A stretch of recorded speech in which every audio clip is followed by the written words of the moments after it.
Hello, everyone. Welcome. This is Wednesday, our first Wednesday we show. We are live. We are live. Hello, everyone. It's Wednesday. This is the late game, episode 11, and I'm here with Kane, Desrow, and Destiny. How you guys doing? Good. I'm great. I'd be doing even better if Desrow would stop fucking typing all the time. Was I that loud? Yeah, you were pretty fucking loud. Oh, I'm so sorry, man. You really don't sound very sorry to me. Come on, man. Don't be like that. Awesome. All right, today we got a lot to discuss. We're going to go over a little bit of game discussion, metagame discussion, talk about Mech, Zerg, the Widowmine changes, proposed changes that are coming up for Terran to the Widowmine, and then a little bit we're going to be bringing on Righard Lewis. We're going to discuss things about Rifkin, Azubu, in the Spot TV's partnership, Spot TV, the match is coming up, and then we're going to talk about Blizzard's priorities and how the investors and their other projects, such as Overwatch, Legacy of the Void coming out, Hearthstone, and Heroes of the Storm, mostly Hearthstone, Heroes of the Storm, Overwatch, and how that's going to detract or influence the support of Blizzard for StarCraft II as an esport. Then we're going to take some of your questions throughout out of the thread. So if you want to ask anything, I'm going to post the link in the chat. You guys can check it out, post some questions, and we'll go. You can ask questions for anyone, Kane, Desrow, Steven, or Righard Lewis when he gets on. So without further ado, we're going to get into the first topic. We're going to talk about Mech TVZ. Kane, let's go ahead and just start with your overall opinion of Mech TVZ. How does it make you feel when you play it on ladder and tournaments? It makes me mad. I don't know. I don't mind like aggressive mech players. Like Core GG is really aggressive when he plays it. So I don't mind mech players like that. Not that it's easier to beat, but I guess Turtle Mech is just so boring to play against, and it feels really unbeatable once they get like their ultimate army out, which is pretty easy to get to because mech is so defensive, and it's like you can't break a line of siege tanks half the time.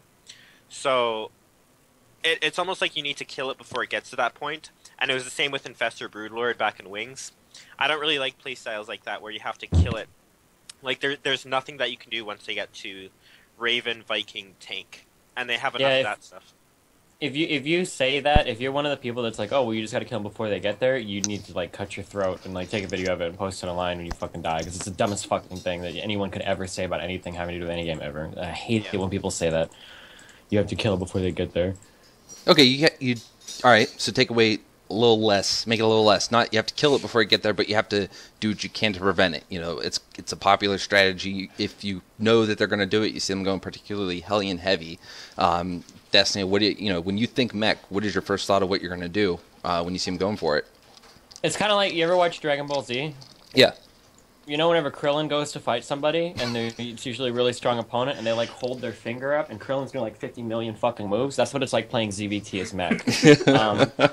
I'm not even joking. What would the, there was a really good set of ZVT games. Somebody against Gumiho? Who was it? It was Solar versus Gumiho. The recent one in the finals? Like, dude, you watch those games. Zerg is on, like, fucking 920,000 bases. Terran is, like, mining 2 mineral patches. And they're, like, fucking holding off shit for so fucking long. Like, as soon as you see mech, right? You see ZVT bio, right? You scout bio. It's like, all right, I can get mutas, I can get banelings. You gotta, like, you do all this shit. You get all your macro, and it's, like, whatever. When you scout mech, your opponent is like playing like 30 times slower, and your brain goes into hyperdrive. You're like, oh god, like, I gotta hit my 4th, 5th, 6th, and 7th. I gotta get all these fucking gas spinning. I gotta set down like 17 different tech bats. I need to make 3 Nidus in my base and get drop and everything. Because you gotta have like 4 million attack paths open. You gotta have infinite fucking restarts because you're always gonna be trading. Like, you think trading. Fucking, it's worse than ZVP in the Wings of Liberty era, where it was always Roach Hydra Corruptor. It's worse than that. It's so fucking stupid how much effort is needed to beat somebody that literally sieges tanks and throws up a fucking PDD line. It's like, give me a fucking break, dude. All right. I think the Solar versus Gumiho games, I think, are perfect in that it's not necessarily unbeatable, but the amount of effort required to beat it on both sides is fucking stupid. The Terran is playing a very, very easy, low-skill game. They're not doing much. They don't even have to fucking harass. Sometimes they send like 4 Hellions off of the map. Like, this isn't even like a QQ balance. Like, I'm pretty sure even Terran players would agree that the amount of APM, the amount of like strategy, and the amount of like activity that you need to play Terran Mech versus Zerg is much less than to actually play Bio well. Okay, so let's talk early game TVZ. Kane, early game TVZ. What are you going to do to defend? You know they're going mech. You're going to see some heavy Hellions. You're going to see them pull back and go tanks. The thing is, you don't know that they're going mech early game. Like, it's not until you get to the mid game that you know that they're going mech. And by then, like, sometimes you've already gotten your melee upgrades. If you know every game they're going mech, you can kind of metagame it. It's not a guaranteed win or anything like that. It's still really hard to win half the time. But you can go like 2 base muta into Roach Max or something like that. But if there's a player like Gumiho or like Flash, you don't know whether they're going to go bio or mech. So if they do happen to go like bio 2 games and then mech the 3rd game, you can't metagame that really. It's not good play to metagame that. So you're going to play normally, you're going to get melee upgrades, and then you realize they're going mech, and by that time they can already have a 3rd base, they can already play very defensive, and then that argument you need to kill it before it gets to that point, it's just bullshit. Okay, so mech is very heavy on economy. You need a lot of money to be able to do stuff, so that 3rd base is very critical for mech, isn't it? That's actually, the 3rd base is really important, but once they've got 3 bases set, and depending on the map, they can slowly kind of... What? No, you broke. Go ahead. Oh, sorry, I heard somebody sound. Like, once they have all 3 bases, like, they've got enough economy to play with for a long time. Because the units, every unit that they have is so disgustingly cost-effective. Siege tanks are so cost-effective. Hellbats are so cost-effective. Thors are so cost-effective. And then when you get into, like, Ravens and Vikings, like, 3-base Terran can stay alive for a long time against 4 or 5 base Zerg, and you only ever have to fuck up 1 time as Zerg for that Terran to reach out and get that 4th base. And once Terran's on 4 base mech, you have like, that's a 2-hour game every fucking time they get that 4th base out. Right, so the Terran gets that army that's able to creep along at some point, and then it's not a matter of, they move out onto the map. It's that army is strong as it is, and they can move out. They're going to have a defense line at home where they're going to be fighting off mutas with all that extra mineral income put into turrets, right? So I assume that makes it hard for muta harass. Or Vikings, or Thors, yeah. So with that, is there a way to look at it strategically before they get that 3rd base and to not put yourself in a bad position trying to defend that 3rd base, Kane? Like, they're going to get 3 bases no matter what, pretty much. Yeah, what you're talking about is an all-in. You would have to all-in them to keep them off 3 bases. Like, you'd have to decide that at the start of the game to all-in the Terran. All right, so let's move to mid-game. What's the composition that you find hardest to deal with at the mid-game point? It's just when they get... Okay, so normally what happens is if you don't metagame them, you'll get like a few mutas out. They'll have Thors, Vikings turrets to defend that. You go into Swarm Host, they get more tanks. So then they have like tank and Thors. And then once they're on 3 bases safe, or 4 bases even, they start getting their Vikings and Ravens out. And by that point, yeah, it's going to be a 2-hour game. Like, you can get Swarm Hosts and stuff. You can get a lot of Swarm Hosts. But even Swarm Hosts don't beat that. Like, versus Protoss, once Zerg gets to a lot of Swarm Hosts, Vipers, shit like that, it's really hard for Protoss to beat them. But it's not the case with Zerg versus Terran. Terran can just throw down their PDDs. Even if you have a lot of Swarm Hosts, they won't do shit. And they can just slow push forward. They can take their 5th base or 6th base. Once they split the map, you're fucked. Okay. Like, there's nothing you can do once they're split map. Versus a Terran army that's well controlled, all they have to do is seize their tanks, throw down PDDs, and slow push versus your static defense. You can't play Swarm Host versus them. You need to do a lot of tech switches and shit. And that's kind of hoping that your Terran opponent messes up. Okay, so how... Now looking at that, Terran is playing, if they're turtling, if they're staying back, they're building up bases. Can you take advantage of that as a Zerg, take more bases, and make it so that you have the money and the tech to do those rapid tech switches and catch them off? On a map like... What was the big one that J-Dunk played against Gumiho? What was the big one they played for like their last game? Deadwing? Deadwing? No. Is it Deadwing? Is that like the largest? I think Deadwing is the largest right now. 3 bases for free? You know? Yeah. Like in a map like that, yeah, you could take. But even at Yeah. that, like I said, those games, everybody should really watch those games just to see how stupid. Like even on that game, I want to say that Jaedong had upwards of, it was either 11 or 12 bases at the end, and he was just barely able to scrape out that win against Gumiho. Like there were times where it, honest to God, it looked like Gumiho. If he wouldn't have moved his tanks at like one point, he would have sieged. He was going to get like a fourth and a fifth base, or like a fifth and a sixth base setup. Like it was so fucking stupid. But on a map like King Sejong and Overgrowth, where they can split the map, Terran is unbeatable once God you get mode. to that Raven. Like, yeah, it's just crazy how strong it is. Okay, two things. First, let's talk about the Raven. Now, this is all theory crafting. There's nothing set in stone right now. But Blizzard just released a couple hours ago, before the show, or after I made the show announcement, they made some changes to the multiplayer. And one change that kind of caught my interest was the Viper change. They gave no unit. They gave no name for the ability, but basically what they're saying is they're talking about an ability where it's going to be harder to work against as the more units you have. And so the only thing I can think of... That's not going to affect Ravens at all. Whatever ability they're talking about is supposed to deal with like large clumps of air units that are fighting something.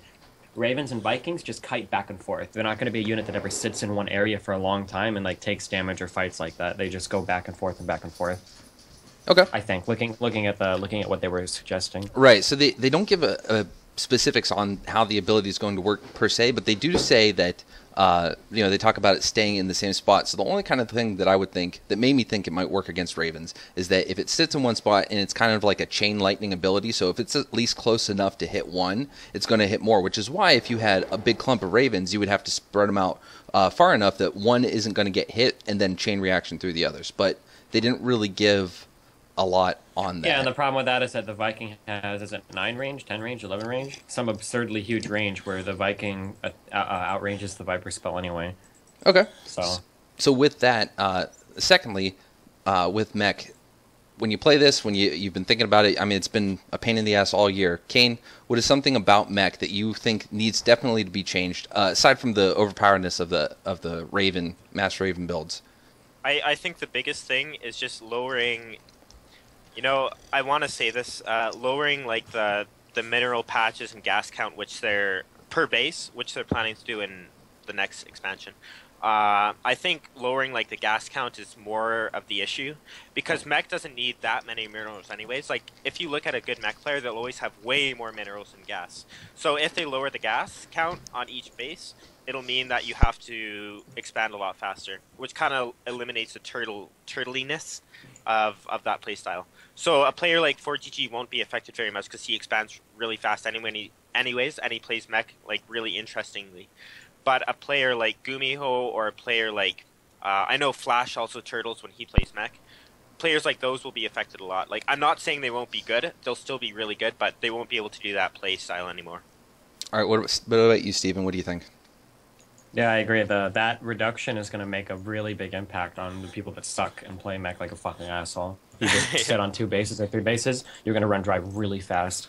All right, and so in other words, like players like Avilo won't have a place on GM ladder anymore. Yeah, hey, you or know, even Ruff. well, The maybe most frustrating thing about the players that play Mech is like, because I talk shit to Ruff a lot when I play. Usually, I've gotten to the point where usually I beat him in those macro Mech games, even though they always feel stupid to me. But like sometimes I'll go to them and I'll be like, oh, like you're so bad or whatever. And then like seeing those Mech players try to play Bio makes me hate Mech even more because they're so fucking bad. Oh my god! Like he played a few games where he tried to play Bio against me, and it was like the saddest fucking thing in the universe. Ugh. All right, so one more thing on Mech, and with the changes coming, Blizzard has proposed that they're working with, or they said they've worked with, and is the change to air and ground Mech being split again in upgrades. Now, they haven't given a kind of definitive word on we think this is definitely going to be it. They just said that they have some builds that seem viable where one or the other is used and both aren't needed.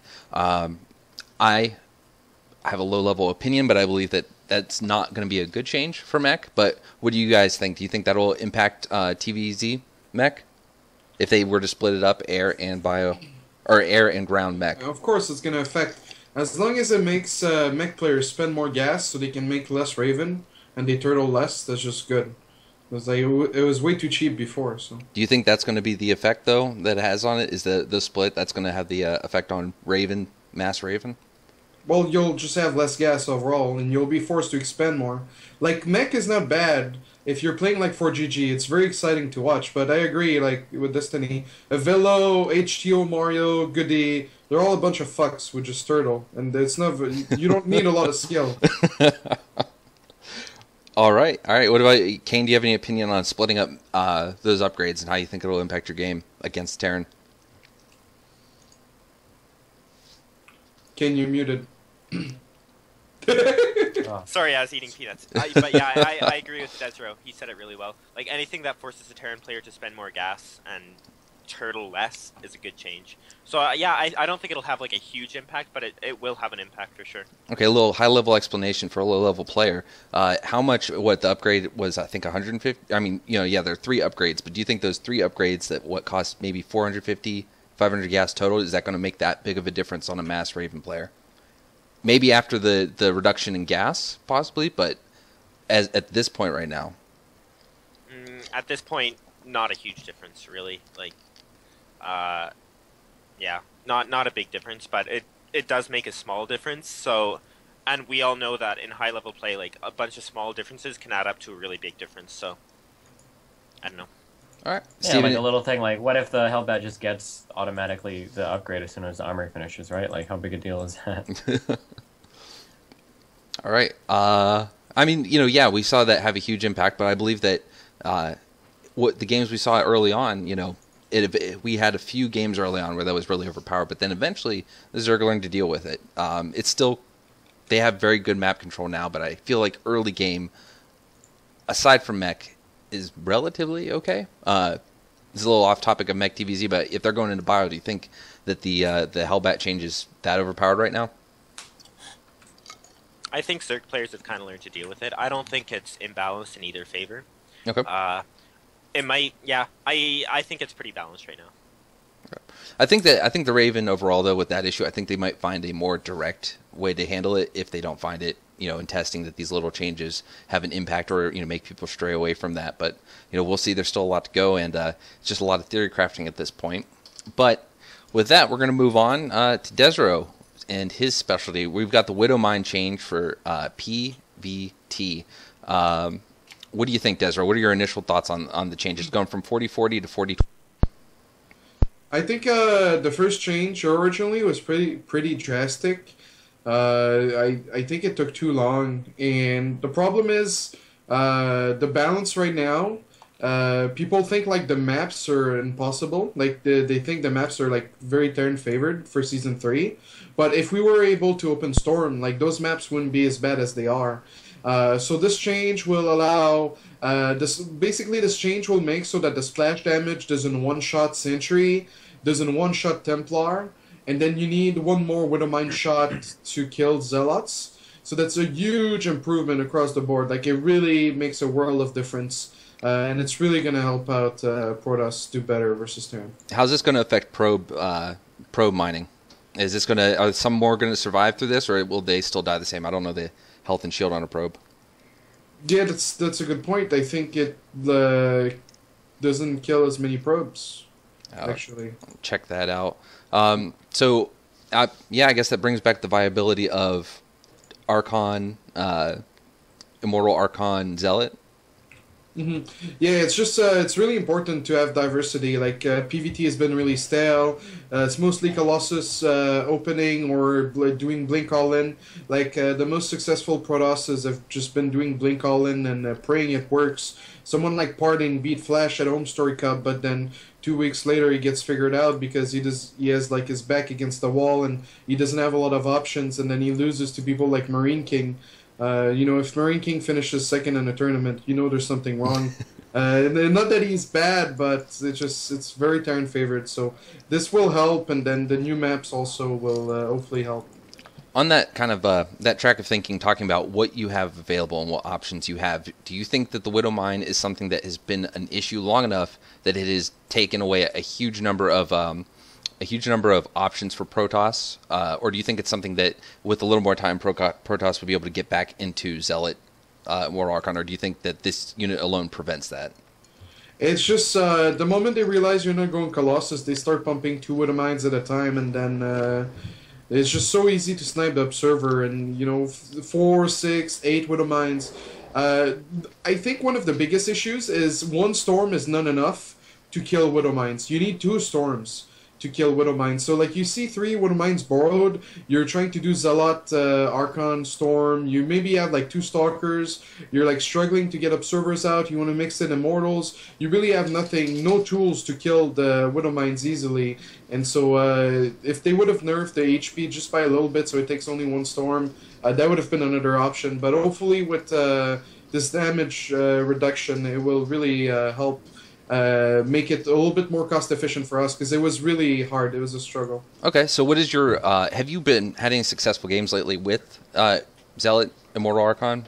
Well, it's not patched in yet. It's on the No. On just have you found a way to deal with it yourself? Have you on ladder? Do you completely avoid the build?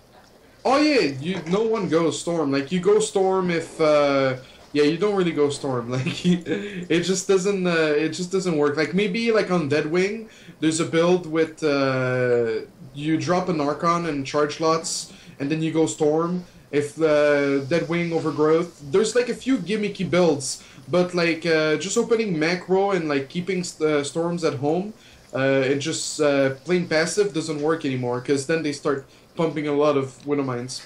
Right. So Widow Mine drops in the early game. What is a way that Protoss can prevent or mitigate the damage of a Widow Mine drop without having their mining interrupted too much or losing a ton of probes? It's all about the scouting. Like you need to get your probe inside their base, and if they're playing really defensive with a Reaper, you need to somehow manage to scout with a Mothership Core.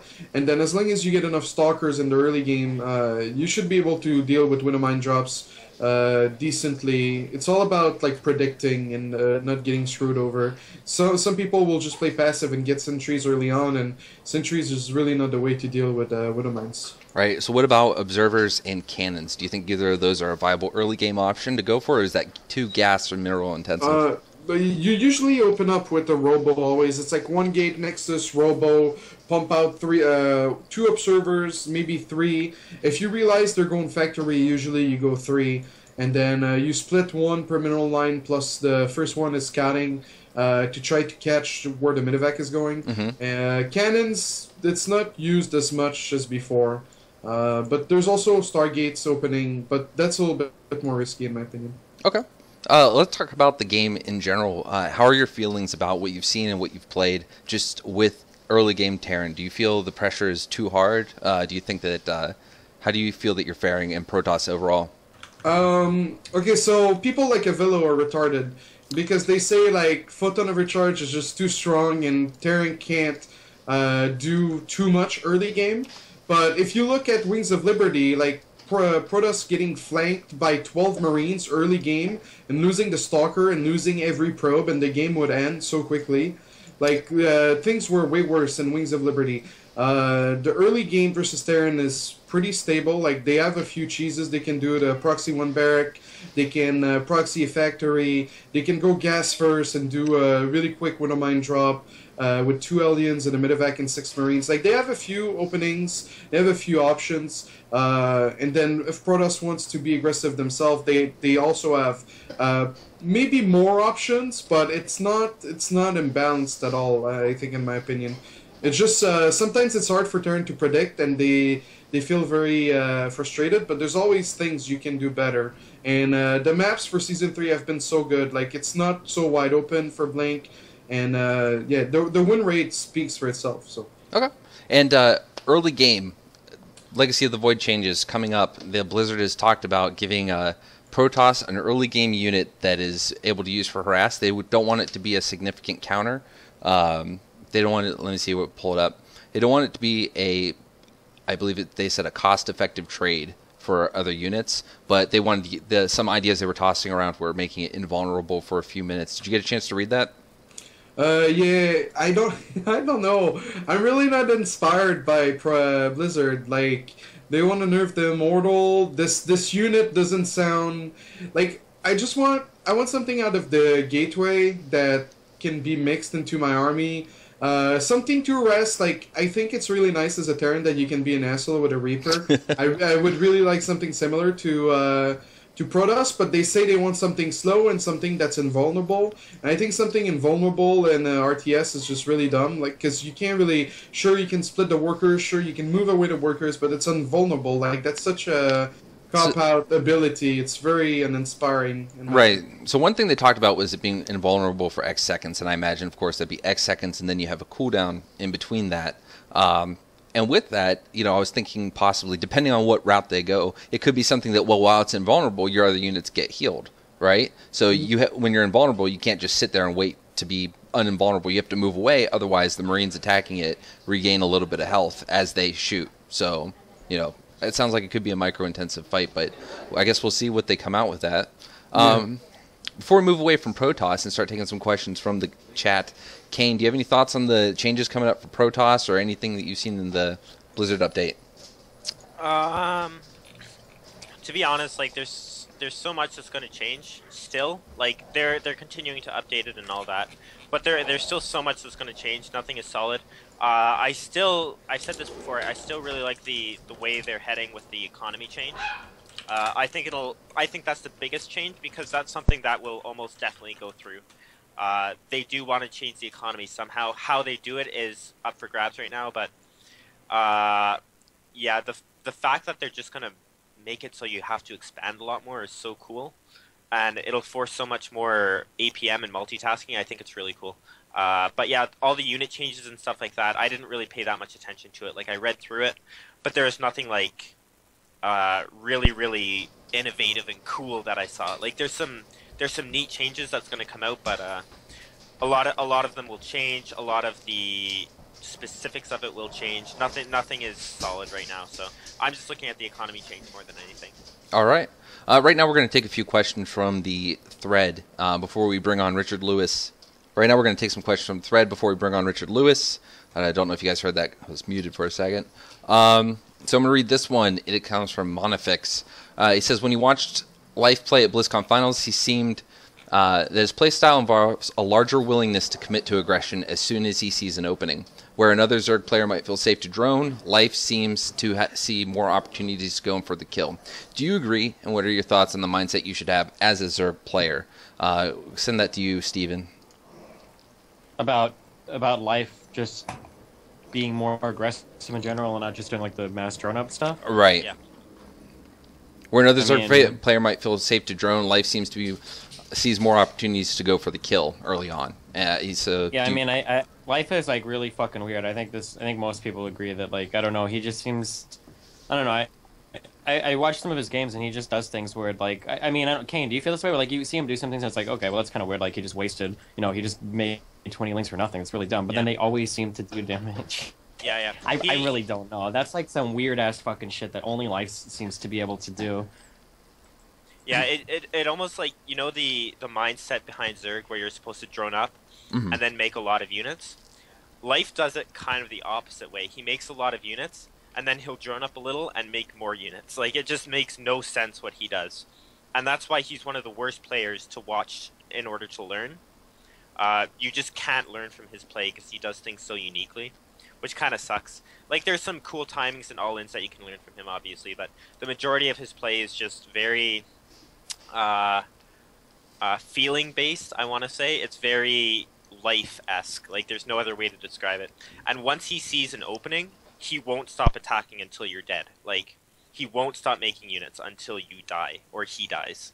And usually it's you that are dying. Yeah, pretty much. All right. Well, I think that's going to move us on from this discussion. We're going to get Righard in here, inviting him right now. Bam. I'm going to readjust a little bit of my screen stuff. Righard, hello, chaps. How you doing, Righard? I'm alright, man. I'm fucking snowed under with work and other such bullshit, but I had to make time for all of my bros. Plus, this is the only way I can get fucking Steven to talk to me these days. I have to fucking come on the show. What the fuck? Is this the sequel to Unfiltered yet? Are we doing that? Oh. Yeah, well, that's a question that's we can go ahead and address that right now. When is that shit happening? I put off that idea for you guys. Where is that shit? I don't want to do it, man. Because no, listen. Steven knows. We've got everything ready in place. I just think Steven doesn't have the time or the inclination anymore, and that's fine because Yes, like, you have everything in place. Like, what the fuck? You asked me a question. I'm like, oh yeah, that's how I feel. And you said you have everything in place, and then I tell you how I feel, and then you don't respond to me forever, and then I message you. I'm like, yo, dude, so what's going on? I've And you're like, well, had one night stands. I've had one night stands, which that statement alone might come as a shock to people. But I've had one night stands where the fucking, you know, the person on the receiving end has been in contact with me more than you do. That's the fucking truth. You said everything was ready to go, so I responded like, okay, cool, and I'm just waiting for like a fucking date. I'm ready to go. You're part of that everything. I need to hear from you. Yeah, you said it's all done though. What do you need me to do? You haven't given me any assignments or any homework. Like I need you to fucking find. Look, it's like Fight Club. You choose your own level of involvement. It's as simple as that. Dude, if you looked at my chat log with Steven, it looks like a please respond girl kind of message back and forth. Yeah. It's every now and then he's like Steven I know as well. He's like, okay, I'll respond to this one. You just have to route your messages through Chan Man, because he messages me on all 24 Skype accounts, so I've messaged Destiny once in my life, and it was yesterday, and he responded. So he responds to the first one, and then after that, it's like, okay, I got my attention from you. Next. Do you type in all caps? I feel like it works better if you type in all caps. Please respond. All right. So with Richard, a couple of things we're going to be going into right now. We're going to talk about Rifkin. We're going to talk about Azubu's partnering with Spot TV and how Azubu plays into the community and what they are. They're still around. You know, I don't think we've had too much. They haven't blown up and killed anyone yet. So then we're going to move into Blizzard priorities, how the investors and the community affect how they're going to look at StarCraft II, especially when they have Overwatch, Heroes of the Storm, and Hearthstone, 3 very large IPs coming into play, and how that's going to work out. And then we're going to take a few questions. You can tweet at LikeandGTV, or you can post it into the thread, which I'm going to post in chat right now. And you post questions, ask. You can go and ask game questions. We'll take a few more game questions at the end with that. All right. So, without further ado, Richard, first of all, how you been? I haven't seen you in a while. Yeah, real fucking busy. I don't know what's happened, but apparently there's a growing demand in esports for overweight, balding men, which I have took a lot of advantage of. It's a shame in a way that Total Biscuit's been ill because he could have really cleaned up. But yeah, it's been good. You know, like super busy. I'm off to a CS:GO event tomorrow. I got to do another StarCraft event at Fragbite.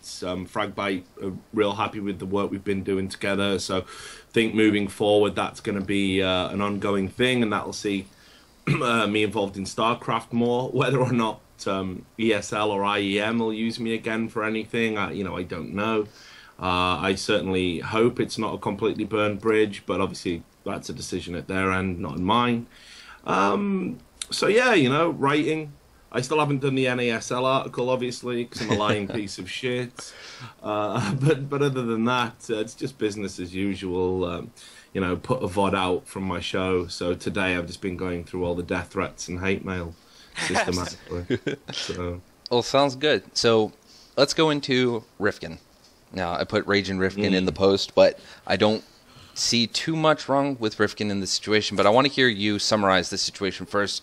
Just basic what happened on both ends and of the community, what they felt, what Rifkin actually did, and then we'll start picking it apart.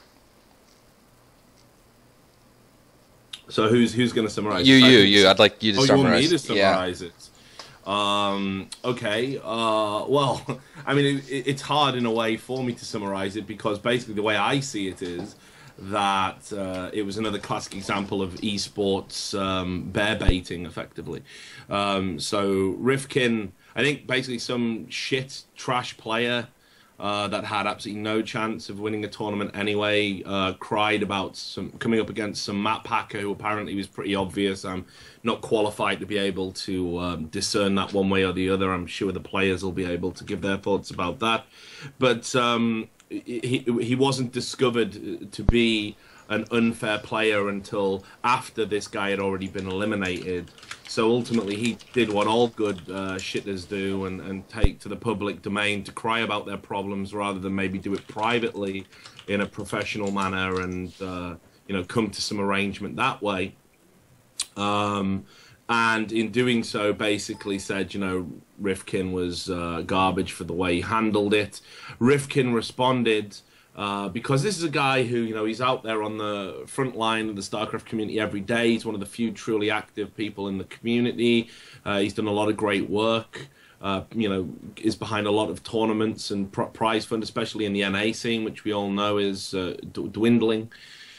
And he snapped because, you know, everybody does at some point, because people just keep giving you shit and shit and shit until they get the response that they want. And they got it, and he did a little snarky post, and then that post got put on Reddit again.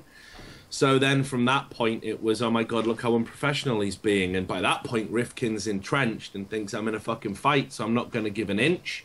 So he doesn't. So he calls everyone, you know, assholes. Which he's probably right. The people he called assholes probably are assholes, but you're not allowed to call people who are assholes if you're a known personality in esports. Eventually, this snowballed into the inevitable. We're gonna email you, bandit. We're gonna take away your livelihood because we're basement dwellers. Yeah. And they sent that email en masse to his sponsors. And then Rifkin came out like a dog fresh from the neutered clinic and gave one of the most depressing apologies I've ever read, probably with dead fucking eyes as he typed it. And all was right with the world again. There we go. Is that a fair summary? All right. Best summary I've ever heard. Kane or Steven or Desrow, anyone have a counter to that? Anything they thought was wrong? Anything they wanted to add or clarify on? I have a very big conflict of interest here because I'm quite good friends with Rifkin personally and in the StarCraft business side of things. So I don't think I'm a very good person to speak on this, but I will say that I mean, Rifkin could have probably responded a bit better. Like he didn't need to say some of the things he said, but I mean, like Richard said, when you're kind of backed into a corner like that, things just tend to come out. And that's the way it is. So I love Rifkin. I appreciate a lot of what he does for the community. He is one of the very few active people that gives a lot of his own time, even his own money, into the scene. So and he's a close friend of mine. So that's that. Go ahead, Desbro. It's not the first time. Like, there's been many reported instances of Rifkin having that kind of behavior, and you know, some people they learn at a different pace and they mature at a different pace, and he fucked up like big time, and I think it hurt his brand. Like, I agree with Richard that like people were really like a bunch of imbeciles and they were like really getting mad over nothing, but it's like they were like slightly like they were like, oh, this is not cool. And then Rifkin was like, fuck you guys! And they're like, well, okay, this is not cool. And then he's like, no, fuck you guys! And then it kept like escalating or whatever. And it never stopped until he apologized. On the bright side, he did get more views on his Twitch channel while all of this was going on. And he didn't lose anything, like no sponsor pulled out and stuff like that. Probably lost a few subs and a few people were like going to be forever offended because it's the internet, but... yeah, hopefully he just needs better PR. Like, we want emotions, we want people to be real, but being real doesn't mean you have to be wrong. Like, you can't be wrong. What do you think of the situation, Steven? Yeah, I don't know. I mean, I don't necessarily fault the other guy for speaking up. I mean, like, I think that Rifkin could have headed this off like really easily, like right at the start. Like, the guy was mad because he didn't get a chance to play games. There are upsets that happen sometimes. And I mean, the guy was mad, and then Rifkin pretty much said, you know, go fuck yourself in the ass because you're fucking shit and you weren't gonna win anyway, so fuck off. Like Rifkin handled it the absolute worst way possible. I think that when Rifkin kind of set it off at that point, I think everything became like really predictable. Like the dominoes started to fall. Like, okay, well, he kind of like totally fucked up the way that he treated that guy. So of course that guy goes to Reddit, and you know the community's going to side with him based on Rifkin's response, and then Rifkin is going to come to Reddit already mad. And then obviously Rifkin is going to rage, and the community that's already sided with the player that made the first post is going to continue to shit on Rifkin, and Rifkin will fight back, and you know it only goes down from there. So I think that the way that and then like Rifkin tried to run to the victimization platform immediately, like, oh well, this is why we never do events for NA players, and I don't know if I can anymore. And it's like, I mean, I don't think that was probably the best idea. So. I think Rifkin kind of fucked himself there. I mean, everybody kind of went full asshole. I mean, it's community shit. Public witch hunting is never good, and obviously it's never the most efficient way to deal with things. And then you also have fucking retards that are like, oh, it's time to message the sponsors or whatever dumb shit people do. So I mean, everything kind of turned into a shit show. But I think that Rifkin fucked himself really hard there. Like, a lot of this is really avoidable on Rifkin's part, with the same outcome too. Rifkin could have very easily, told the guy like, hey, like, I mean, this is like really, really, really shitty, and I'm fucking sorry. Maybe we can reserve you a seat for the next tournament or something, but like, we don't have time to play these games out. Like, we just don't have time to do it, which I think was ultimately the reason why they didn't. But instead, the way that he phrased it was more like, you were never going to win anyway. So, and that's like, right. fuck, So like, the action, not expect shit to blow up, like, exactly. Yeah, So like the action was the problem, but what he did, it can be an understandable, just the business, how it goes. Hey, look, we don't have time, just like you said. So yeah, I mean, it was a classic social media lynching, which we see in esports all the time. They always follow the same pattern. That basically somebody who's under a tremendous amount of pressure, who is attacked on a regular basis by people through that same social media platform, just has that moment where it's a fucking straw that breaks the camel's back.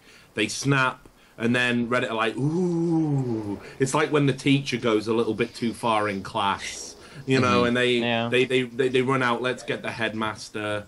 It's also... So I really do believe that Rifkin was mostly in the wrong here, but one thing that, like, a lot of people... This is really fucking annoying, okay? Is that whenever you're on the bad end of a circle jerk, when you're on the bad end of that wave because you fucked up or did something bad, it's like you have two options. Either one, you say nothing, and then everybody shits on you and Reddit, and you just have to sit there and watch it, which is really fucking hard to do, especially if you're active in the community, okay? Rifkin probably knows this, he's active in the community. I know this kind of active in the community. Or two, you make what's honestly probably a worse mistake, and that's where you dive into the filth to try to argue your point. Guys, like, I know that, like, when the jerk wave is against you, you'll get downvoted for everything, and when the jerk wave is for you, you get upvoted for everything. But, like, I take things with a grain of salt when, like, Rifkin is, like, calling people insults on forums. Like, when you're trying to argue against the jerk wave and people are arguing against you, the arguments are never like, yo, man, I think that, the arguments are never like, I think that you fucked up in the way that you treated, I think it was Carnage was the player, I think that you messed up, like, blah, blah, blah. The arguments are instead, yo, the way that you treated Carnage was really bad, you fucking faggot, dumb fuck, piece of shit, what the fuck is wrong with you, you worthless fat fuck, you piece of shit. Like, those are the posts, like, literally, like, they're that fucking bad. And then, obviously, like, Rifkin or me or anyone else isn't going to respond to a post and go like, well, no, I think we were having a fundamental misunderstanding, like, I think blah, blah, blah. Like, obviously, he's going to start throwing shit back, like, oh, well, fuck you, like, who the fuck are you, like, you piece of shit fucking NA motherfucker. And then people only look at Rifkin's post and like, Rifkin, why are you treating people like this in public? Like, you can't say shit like that, like, what's wrong with you? But then, like, people never look at what your argument. This has happened to me so many times, like, I'm still gonna fuck up with this in the future. I guarantee you, I'm gonna do something dumb in the future, get caught on the bad end of a jerk wave. But any fucking time that I fuck up or do something and then I go onto Reddit to argue, even if later on, like, okay, well, maybe Destiny wasn't doing that bad or he wasn't, like, that wrong or whatever. Like, when you go to argue with people that are arguing against you, when the jerk wave is against you, the people that are arguing against you are saying, like, the most putrid, vile fucking shit that they can possibly say. And they're getting upvoted for it because they're, like, riding that jerk wave. It can be really hard to keep a level head against shit like that. Right. Just to... Exactly. I also think that the upvote and downvote system of Reddit just thrives on shit like that, It's like, dumb. that's Reddit. Yeah, it's so Yeah. stupid. Like, I fucking hate Reddit for that reason, and I really think that's why we see so many witch hunts and shit like that, just because of the downvote upvote system. Because people want to protect their fucking precious karma, It's like, it's so fucking stupid. It's not even that though, Kane, my good friend. It creates intellectual dishonesty because you can effectively silence someone. It only takes you and 4 other friends to silence someone's opinion, which is incredibly frustrating for the individual that's trying to express their opinion. So then maybe they try and go about it in a different way, or maybe they think, well, fuck it, I'm just going to spam the same thing over and over again. And eventually someone won't downvote it, but in actual fact what happens is exactly what Steven's describing. Yep. The next post, it gets more downvoted. That's why a lot of downvotes come in. That's why downvotes and upvotes are hidden in a lot of subs, because people go with the wave of what things are going.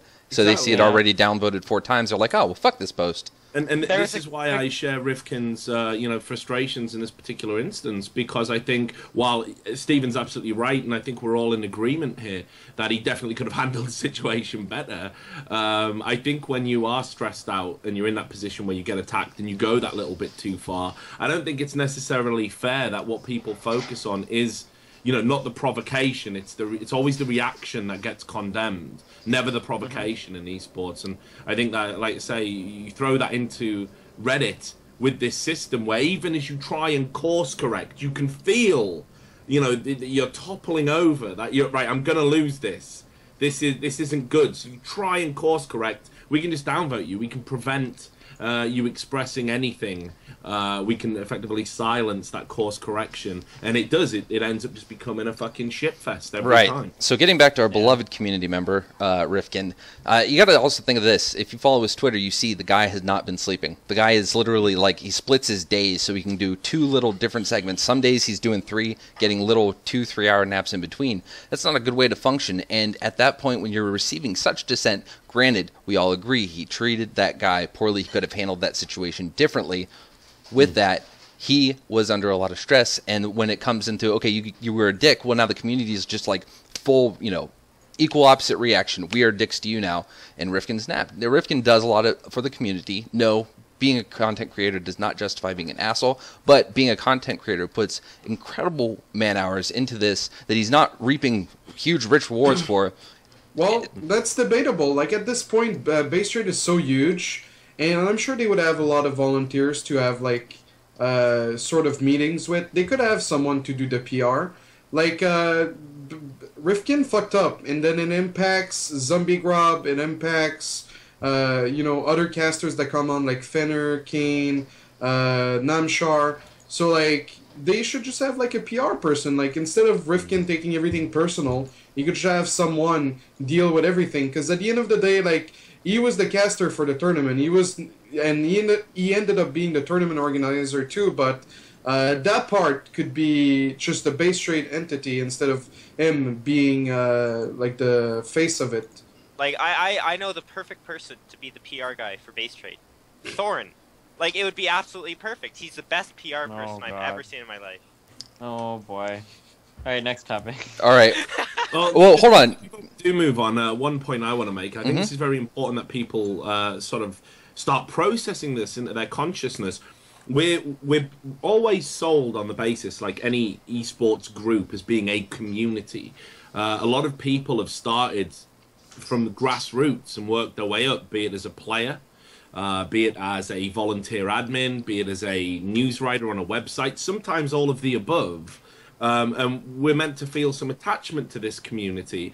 And then what happens is, as you become successful, you are rapidly and increasingly told you cannot treat this as a community anymore. You are not an equal member.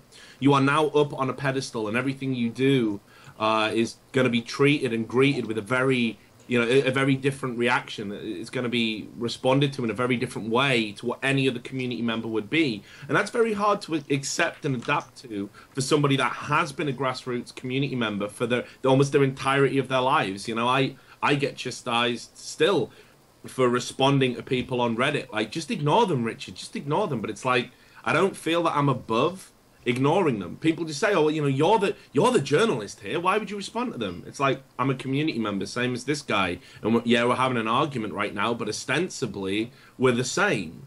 So I think that's one of the fundamental problems. People don't necessarily adapt to being a community member one day, and then suddenly, once you've gone past an arbitrary amount of success and notoriety, you're no longer a community member anymore. Right, and that's exactly what this all boils down to. People see Base Trade TV as one of the most prominent content providers, and they believe that, hey, if he is there, then we expect this level of professionalism, when that has never been defined. In fact, Rifkin has gone out of his way to say we are not an uber professional, serious organization. We all have fun. That is how we conduct ourselves. That's what we are here to do.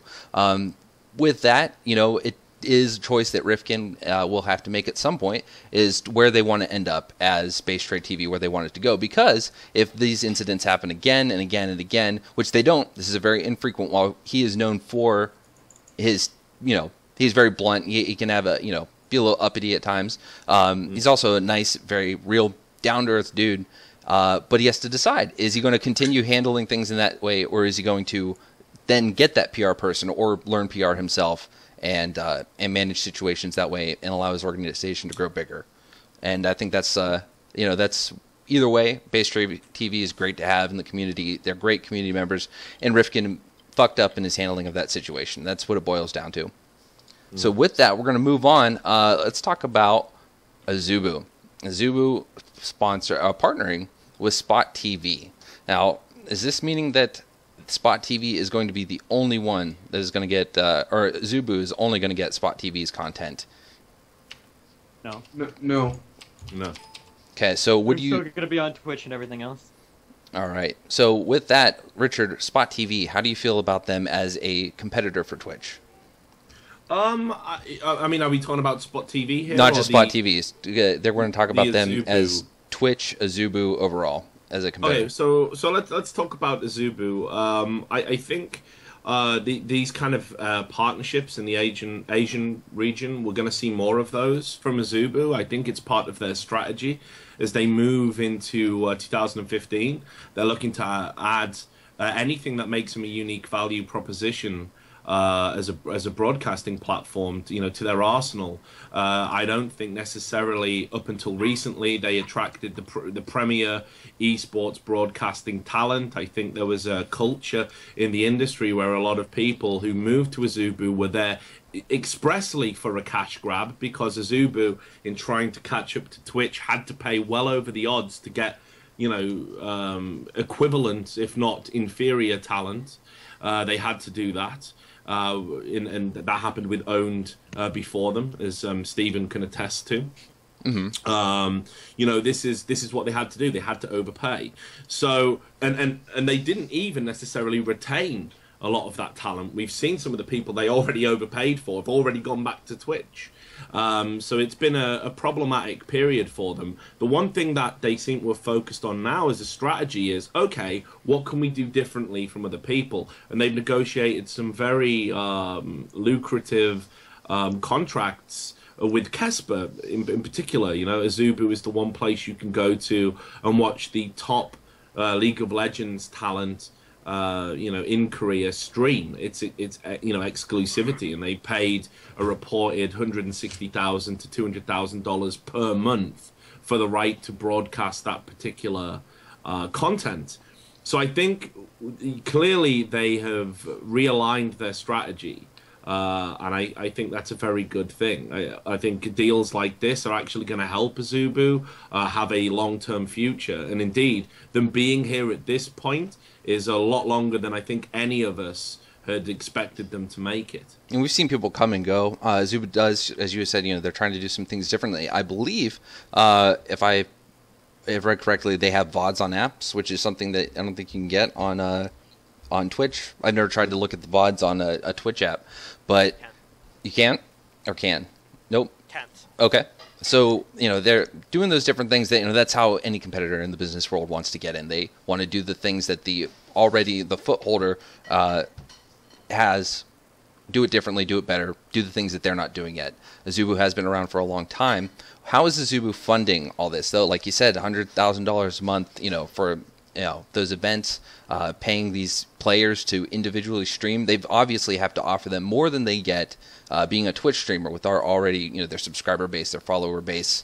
They have to give up that to go to Azubu, so they have to be able to compensate. How are they funding this? Have you done any research? Is it anything? It has to be venture capital. I mean, that's the only it's exactly right. It is venture capital, and are they showing ads yet on Azubu, or? As far as I'm aware, and I don't want to be incorrect, so I will just quickly check this. My understanding was I don't think they still had a ad delivery system in the same way Twitch does. So but this site is still running 100% on a no income basis. It's still all venture capital, all initial investment. Yeah, I mean, again, I could be wrong about that. That certainly was the case. I'm just going to randomly click on a stream now while we're talking about it. But my understanding was they still didn't have an ad delivery system, because effectively they're a white label. It's Bright Cove technology is what they use, and I don't think they've got a way to deliver ads with that particular technology at this moment in time. Whether it's something or not they're going to develop, I certainly think they'll need to be successful. But with premium talent and premium content, which is what they focused on as part of their marketing strategy, there's an argument there that it actually isn't necessary to go down the traditional way we think of streaming revenue. There might indeed be other other ways they can monetize that content. But the rumors are that they're thinking about moving to open platform in January, so anybody can sign up to Azubu. Yeah, I feel like Azubu, a better strategy for Azubu, they should have just did, I think Owned strategy was actually really good in going after one game. Like, Owned had every League of Legends streamer, so if you wanted to watch League of Legends, everybody was on Owned. Obviously, they fucked up their financials and their management of their infrastructure later on, but for a large period in time, there were a lot of people, anybody in the League of Legends community, a lot of them didn't even know Twitch existed. They only watched Own TV because all the League of Legends streamers were there. I feel like it's kind of strange that Azubu is trying to grab gamers from, like, every single genre, and it seems like the people that stream on Azubu, like, they don't even...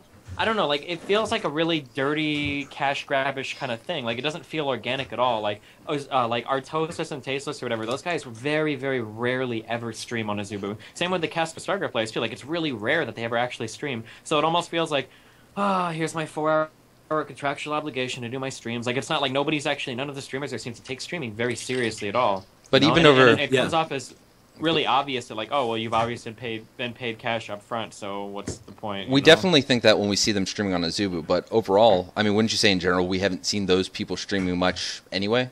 Even before Azubu started picking those people up? That's why, yeah, that's why I'm saying, like, I feel like Azubu fucked up a little bit there and going after, like, they go after premium talent that wouldn't really stream much anyway, and then they don't really stream much anyway, and their streams suck. Like, they're boring, they're shitty K-pop music, and the quality is meh, so it's like, fuck, like, it seems like Azubu is kind of fucking themselves up and that they're not spending all this initial cash they're getting. Because what community is Azubu well known in? Like, nothing. They have no foothold in any community. Like, a lot of people know that they have, like, tournaments, and there was a small period in time where Azubu got popular because Twitch's infrastructure in Europe was fucking garbage tier. But this was years ago, and Twitch really caught up there. So now it's like, I mean, Azubu isn't like the thing that European people watch anyway. It's like, what the fuck is the point of Azubu? Like, where are they big at?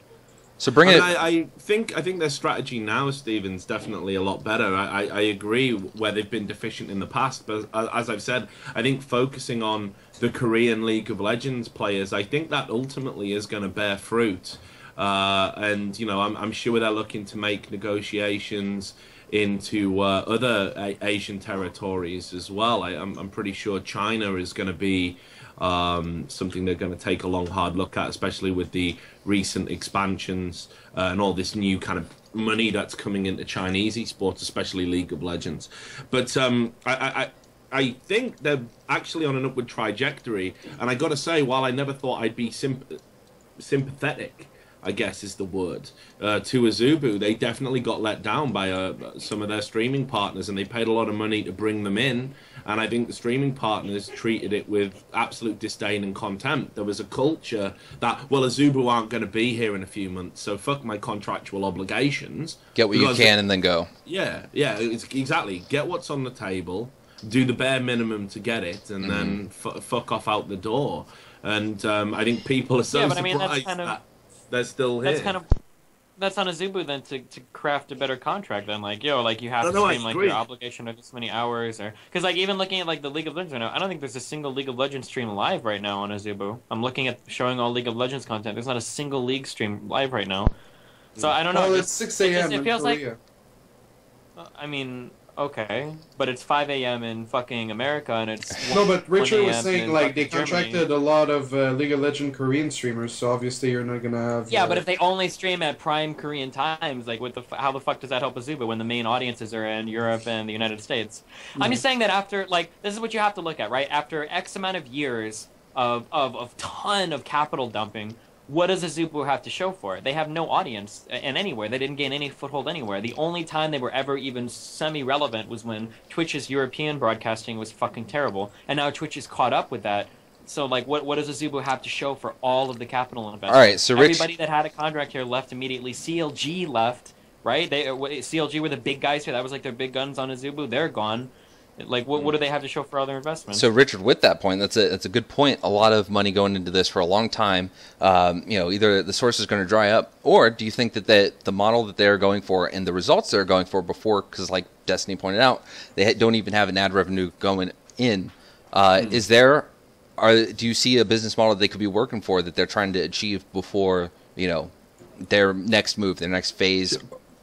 Yeah, 2015 is going to be make or break for a lot of streaming platforms. The Amazon purchase of Twitch and the subsequent Twitch purchase of the Good Game Agency has created a consolidated monopoly. In fact, a lot of heads of organizations, managers, whatever you want to call them, team owners, I guess, are already having meetings in California at the moment with Alex Garfield to talk about conflict of interest and how this new structure is going to work. One of the propositions that was on the table, apparently, and I've got this from a few reliable sources, was that if you had a Twitch deal, then, you know, de facto, but by proxy, I should say, you had to work with the Good Game Agency, and Alex Garfield would effectively market and monetize your team, which obviously you can imagine a lot of people were kind of a little bit leery about. So that's something that they're currently thrashing out. Twitch have attempted to create a monopoly. This is my belief, because there's a bigger titan coming over the horizon when it comes to esports streaming, and I personally believe it'll be Google, although Facebook have made some intimations about it as well. So I think Google will probably be looking to have another crack at this. We know that Google were interested in acquiring Twitch before Amazon did do that. That wasn't a hoax. So I think Google are going to come back at this quite hard, and I think that's why Twitch have moved the way that they've moved. Now, Azubu, with all of this knowledge, they've got to try and think about, well, we've already dumped all of this venture capital in. Do we go for another round of funding? We know Sapinda have famously said, if it's not working, you know, we'll give you a year, we'll give you X amount of time, but the minute that there's not a return, the minute that something is a clear failure, a clear flop, we'll just pull the fuck out and just leave it like that. You know, ESGN, prime example. This isn't working, there's no profit. We can't, you know, we're not going to even pay people. We're just zip gone. Fuck it. Like, we're out. Laters. So I think that's that's a massive conversation that Azubu need to have with the people that are giving them the venture capital. They need to convince them that in 2015 they can grow, they can go beyond, because ultimately at this point, you're not going to catch up to Twitch by going slower. Right. You're not gonna go head to head with a Google should they enter the space by going slower. This is the time when actually you're going to have to increase your funding, and you're going to have to really give it a good go. Otherwise, everything up until this point has been a waste. So it's a huge gamble, and I think Azubu need to make very considered moves, because 2015, I know we've said this for a couple of years now, but 2015 is the year streaming blows wide open. Do you think Azubu should take the approach that Hitbox and Ding It have been doing, which is instead of paying my content producer, they're having tournaments? Well, it's sort of the same, but they're having tournaments of CS:GO, Hearthstone, just having tournaments on their platform instead of just paying people to stream their games. I think the future is for any streaming platform in 2015. If you can't attract premier talent in the way that, say, an MLG has by bringing PewDiePie in, I say premier talent. I guess I mean popularist talent. But if you can't do that, then broadcasting rights are indeed the answer. I think you need to reach out to tournament organizers and say, we want to exclusively broadcast your tournament. Hitbox have definitely seen great numbers. They did it recently for I think it was the ESEC tournament that just happened in CS:GO. They've done it with Hearthstone, as you rightly say. We know Via Game have done this, and we're very happy with the DreamHack tournament. So I think this is actually something that we're going to move into in 2015. We're going to see bidding rights for tournaments like you do in mainstream television. People are going to bid for the right to broadcast tournaments and events, and I think, again, for a company like Azubu, that's definitely a wise strategy, because I don't think necessarily catch up to Twitch in terms of talent alone. The problem is that bidding actually doesn't work, though. Like, I mean, I had bidding going on for my tournament for Destiny 1, but, I know anybody that's not insanely short-sighted, and I'm looking at you, who's like the Ding It StarCraft spokesperson? Maddles. Yeah. Maddles. Yeah, I'm looking at you, Maddles. Anybody that's not insanely short-sighted knows that there's almost no amount of money that you can take to run your tournament on a non-Twitch platform. Like, for Destiny 1, I think I cashed out at about $1,500 profit for me personally. I don't think I would have accepted anything less than like, and I'm not even exaggerating, like a $10,000 offer from Hitbox, I still probably wouldn't have done it because because the $10,000 cash, that's nice up front for me. Like I can bank that, sure, but am I going to get funding for Destiny 2 if I only have 2,000 viewers watching instead of the 30,000 I got? Are many people going to care about it? Am I going to get the same talent of players?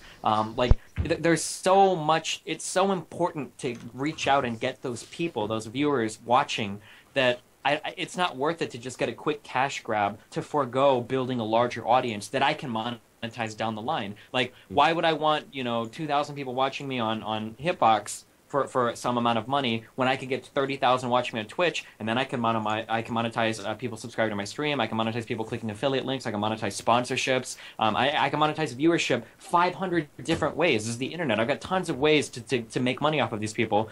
A quick cash grab from another site, I don't think it's worth losing the audience almost ever. I would almost never say yes to it. Not everyone is as proactive as you. Like, cash grab is like a safe bet. But those people... But that's the catch-22, Desrow, because the people that aren't as proactive as me need to be even more proactive than me, because and that's kind of the irony. Like, I could probably have afforded to do it on Hitbox, maybe, because I have a big audience already, even though it would have hurt my viewership. But somebody like Maddles, I feel you're committing, like, PR suicide. All right, so... How many more viewers would Maddles have on all of his content if he wasn't... Like, look at the players that he has right now. He's got, like, fucking Scarlet, Sad Arthur, Huck, and all these guys are playing right now. That's a tournament that on Twitch would be getting, what, 5,000 views at least? And it's a fucking ding what? It was getting 1.5K last season. That tournament. On Twitch or on Ding It? On Twitch. Oh. And then they switched to... Same players? Yeah. These same players? Scarlet and Huck and... No, but similar. Yeah, I mean, those are... Well, similar to Scarlet and Huck? How are you similar to that? Okay, I agree with you. These are like the most famous foreigners. Yeah, this is something that would easily probably get 5,000 viewers on Twitch, and now I see it's got 428 viewers on Ding It. Like, come on. Like, is it worth suiciding your fucking viewership over? Sorry. One thing you've got to think about, Stephen, is, though, and I think you probably underestimate this a little bit, is the importance of security. You know, a lot of startup businesses, especially, or people that are looking to enter into uncertain waters, you know, if they don't know the esports industry particularly well, they'll take a guaranteed return, a guaranteed, amount of money in the bank over this uncertainty that you're talking about, which is, the potential, to market to a bigger audience. Sure. But again, this is what you're talking about, in my opinion, is very, very, very short-sighted. Like, would I rather have the security of getting $5,000 for sure return on my investment, or would I rather be building a fan base that's going to follow me that I can carry through to future events? I feel like the latter has a much more long-term real security than just a quick cash payout. I feel like there's more security in building the audience, I think, though, you can do both, and I think that's how they look at it. It's like, okay, we know we're not going to get the same amount of people on Twitch, but we're going to get money. And I think it's, and that's why the streaming platforms are paying in the first instance, because they see it as a guaranteed audience. And then you've got the opportunity, okay, that was a success, this was the line in the sand, we need to go past that for the next event, but we'll do it for the same amount. And then you go, and then maybe if you don't hit that, next number, then maybe you review the situation. But I think people are looking at it that, you can get paid, you can get an audience and grow an audience organically, and it's mutually beneficial for both parties. I think that's how they think about it, having had conversations with people that do this kind of thing as well. Whereas Twitch, you're absolutely right, you're going to get bigger numbers. But ultimately, Twitch are Twitch what now. Cash grabs have ever worked out?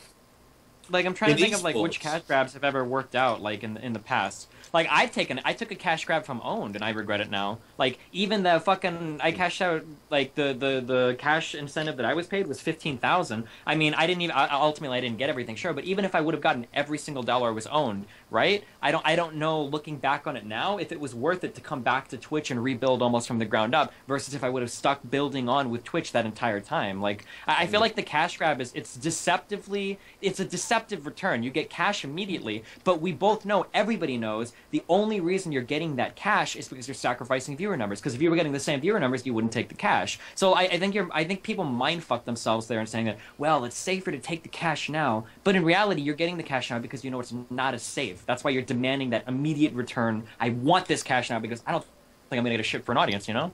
I think I disagree, man. If you look at Prime, they were getting like 1K viewer last season. They might have been able to get 3K viewer this season. ASL Prime, that's going on right now. They don't have the best casters, like Tempo's a nice guy and he's got good personality. But we're not talking base rate, we're not talking like Rotterdam Nathanius. And by getting sponsored by Dingit, they just got $2,000. Sure, they sacrificed a lot of growth, sure, but that's $2,000, man. Do you think Dingit is going to be around? Do you think that Dingit is going to be around in a couple years? No. Okay, so when Like Dingit, let's say that somebody else started up a tournament thing right when Maddles started his stuff up, right? And let's say that they stayed on Twitch the entire time, okay? Maddles got a quick payout from Dingit, you said 2,000, however much they've gotten. The other guy's building on Twitch getting no payout, right? Maddles gets his payout, both of them are continuing to grow. The other guy on Twitch is growing much more than Maddles because Maddles on fucking Dingit where he's killing himself, right? When Dingit shuts down, Maddles has his cash out, but now Maddles has to go back to Twitch and start from ground zero, building up his fan base, while the other guy that's been on Twitch the entire time has already established himself, and he's got a head start on Maddles. That all that previous money that Maddles made, that's not going to help him build on Twitch. He's not going to be able to spend that and buy viewership. I disagree about it being ground zero, though, Stephen. I mean, come on, you know yourself, having done this, you don't stop. It doesn't reset like an Etch-a-Sketch. You know, people will follow you from streaming platform to streaming platform. Voyboy, for example, has come. But the problem is, you flatline. When you're on the other platform, you're spending... I'm looking at opportunity cost. If I have 1,000 viewers constant now, and I go to another platform for 1 year, and then I come back to Twitch, I'm not going to start at 0 viewers. I'll probably go back to that 1,000 mark. But if I would have stayed on Twitch the entire time, maybe I could have 2,000 or 3,000 viewers, right? So the disappointment is the difference between what I could have on Twitch if I would have stayed the other time and what I have now. So coming back and flatlining on viewership the entire time is something that... that's the bad thing I'm talking about. Not necessarily going back to ground zero, but having to start a year behind where you would be, you know? Right. So with that, we're gonna wrap this one up. But with that, I want to go once first and say I did have a message. I didn't respond to it from the Dingit. Someone with Dingit. I don't remember what the position was. I think Maddles also messaged me later. He just wanted to see the VOD because we talked about this a couple weeks ago. So for next week, I'm gonna go ahead and extend an invite. To the Dingit folks, if you guys want to come on the show and you want to discuss your business model, all that, we'll give you that opportunity. But wrapping this up and kind of directing it more towards StarCraft, Richard, do you think that Azubu's involvement with StarCraft, if there's any way for Azubu and StarCraft to mutually benefit each other? More so, can Azubu benefit StarCraft, or Azubu just being a competitor of Twitch benefit StarCraft? Right now, in the current form StarCraft's in, I fail to see how it can mutually benefit anyone. I can see how people could benefit StarCraft. I don't really see how aligning yourself with that game can particularly benefit you, short of being a high-ranking player. If you're a content creator, a journalist, or a streaming platform, or indeed a tournament organizer, unfortunately, the grim reality about where StarCraft II is positioned at the moment is that it's never going to match up to almost any other esports title that's out there right now. It is eclipsed by all of them, all of the major ones that you would see at a tournament. So I fail, just quick answer, I fail to see how Azubu and StarCraft II could have a meaningful relationship, and Azubu benefit from it. You know, I don't ever want to get caught up in the dead game bullshit. I think it's really childish and boring. You know, but I stay involved with the StarCraft II community because I can effectively afford to be involved. They've always been good to me. You know, I've never had any bullshit. I think that, you know, the subreddit's a great community. They're a great bunch, and that's why I do it. You know, because I've got other endeavors. You know, Counter-Strike, League of Legends. I can do some StarCraft stuff for fun almost. You know, because it certainly doesn't pay the bills. Right. Okay. Well, we're going to wrap that up, and now we're going to move into Blizzard, and we're going to discuss Blizzard's priorities And so with that, I want to give a little introduction to what we're going to talk about. Steve, and then we're going to go with you first on this. Everyone knows Legacy of the Void is coming out. It has been outlined for a long time now that there are several severe changes that need to be made to StarCraft II, one of which many believe free-to-play is going to be what saves the game. I very much agree with that. Another is opening up a market similar to that in Dota, with skins and different items that allow you to, give money to Blizzard, give it a different business model that would justify making the PvP part of it, or 1v1, a viable business model. Sell the regular game, give the multiplayer version free. Along with that, where is Legacy of the Void going to go? Because Legacy of the Void is the last installment of StarCraft II. It took a hell of a long time for StarCraft II to come out after the last expansion for StarCraft I. And Blizzard just released their first IP in 17 years, which is absolutely huge. That's Overwatch. They're going to be putting a lot of time and dedication to that. This isn't a game they just threw together. This is a game that they seem to have polished quite a bit. So when we see a lot of silence from Blizzard on other games, it kind of seems like, oh, well, now we know where that was focused. Along with that, you have Hearthstone, which is raging as a successful esport. And from what I've heard inside Blizzard, they actually didn't know this was going to blow up, which I don't understand how that was. As soon as I saw the game, I thought it was a great game, and everyone else did. But apparently, internally, Blizzard did not believe that to be the case. So I imagine there was a lot of scrambling over the last year to catch up with where the community took Hearthstone and where Hearthstone actually was internally. And lastly, we have Heroes of the Storm. While they kind of screwed up the release of the alpha and limited how often they were going to release the alpha to people, and a lot of the hype died, the game is still experiencing a lot of growth and a lot of interest from people. So with all that going on, how much is Blizzard going to focus on Legacy of the Void? Do they care enough to focus on Legacy of the Void? We have investors, and it's a publicly traded company.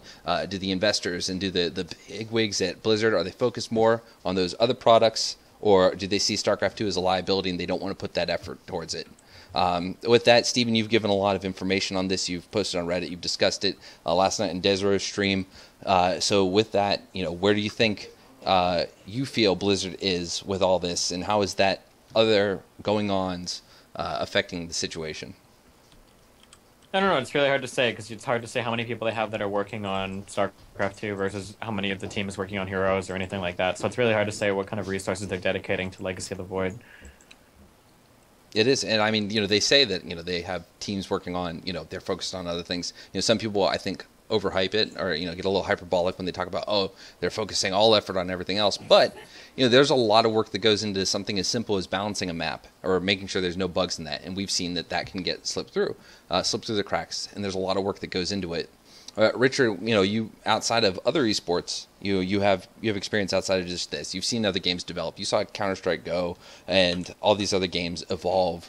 Do you think that Blizzard needs to kind of realign and make it a little more known to the community, their feelings on this? Do you think they've been too silent? Undoubtedly so. Blizzard are a very odd entity to me, because I think they make great games, and in the past they've never really cared about anything being an esport. When there was that disastrous attempt to make World of Warcraft PvP a premier esport, which some of us have the grave misfortune to have etched into their brains. I still remember it. It was fucking awful. Blizzard weren't really that concerned about it, and thank God, or it might still be here. With StarCraft, I mean, famously, when I've conducted interviews with Blizzard staff, who shall remain anonymous, they've said to me quite expressly, we don't give a fuck about making a good esport, we just want to make a good game. And that's fine. I think that's very admirable. But as they've moved on as a company and evolved, I think they've started to realize, like, esports is growing. Esports is going to be a very real thing, a very lucrative thing. And they've kind of realized too late that they had the premier esport. They had the first esport that ever made people believe that esport and sports could somehow have parity. In the form of Brood War. When StarCraft II came out, we saw all of the money grabbers and the gold diggers suddenly profess a love for Brood War. And it's like, really? I never heard you talk about it before. No, loved it. I love it all. So would you say that Brood War was the martyr for esports in general? Brood War StarCraft II was the martyr for modern esports, where we... No, I think what StarCraft II did brilliantly was when it came in, it actually, again, people got on board of the hype train. It brought together some of the greatest creative minds, in the industry. I think it had these incredible narratives, these incredible storylines told by journalists and broadcasters. I think that the casters that they had at the start of StarCraft II were unparalleled in any other esports up until that point. I think it was incredible esport, and it drew so much attention to esports as a whole. It's incredible to believe that in 2010 it was the premier esport. There wasn't League of Legends hadn't really arrived yet, despite being released in 2009, I think it was. StarCraft II was the game, the esport, the competitive title. What do you think, Desrow? Go ahead. Yeah, sorry, you were gonna say something, Des. I think every set of casters is good at the beginning of an esports, but then they get jaded and they lose their passion. Like you look at Artosis, Tasteless, Day9, all of them moving on. You look at Dota with the oversaturation they have over there as well. A lot of pro players have come out and just said like the casters are shit. They don't understand the metagame. They don't even try anymore. They don't look at the drafts. They don't do anything. And I can see the same thing happening with CSGO. Like, how many "are you kidding me" lines can you get from fucking that guy, not Semler, the other guy, Enders? How many lines can you get from Enders before you get tired? And then I don't know. You'll probably keep his passion because CSGO is going to be the biggest esports ever. But I don't think we had the best casters. Because if you look back at like IPL, like Cat's Pajamas and Doa, they were pretty shit. Like, they were not that good. Whoa, Cat's Pajamas was awesome. I loved his voice. Yeah, he had a good His voice, but was good, But, but just to come back to the question that Lycon was asking was, it undoubtedly took us to that next level, and Blizzard still at that point was saying that we don't care about esports, we just want to make great games, and all of this is great, and we're happy to support it, and we'll give it a big pump at BlizzCon, but WCS came too late. Right. WCS should have been there once they realized, like, holy shit, this is going to replace Brood War. This is going to be the thing that brings people into the esports industry. The infrastructure wasn't there. Blizzard didn't care.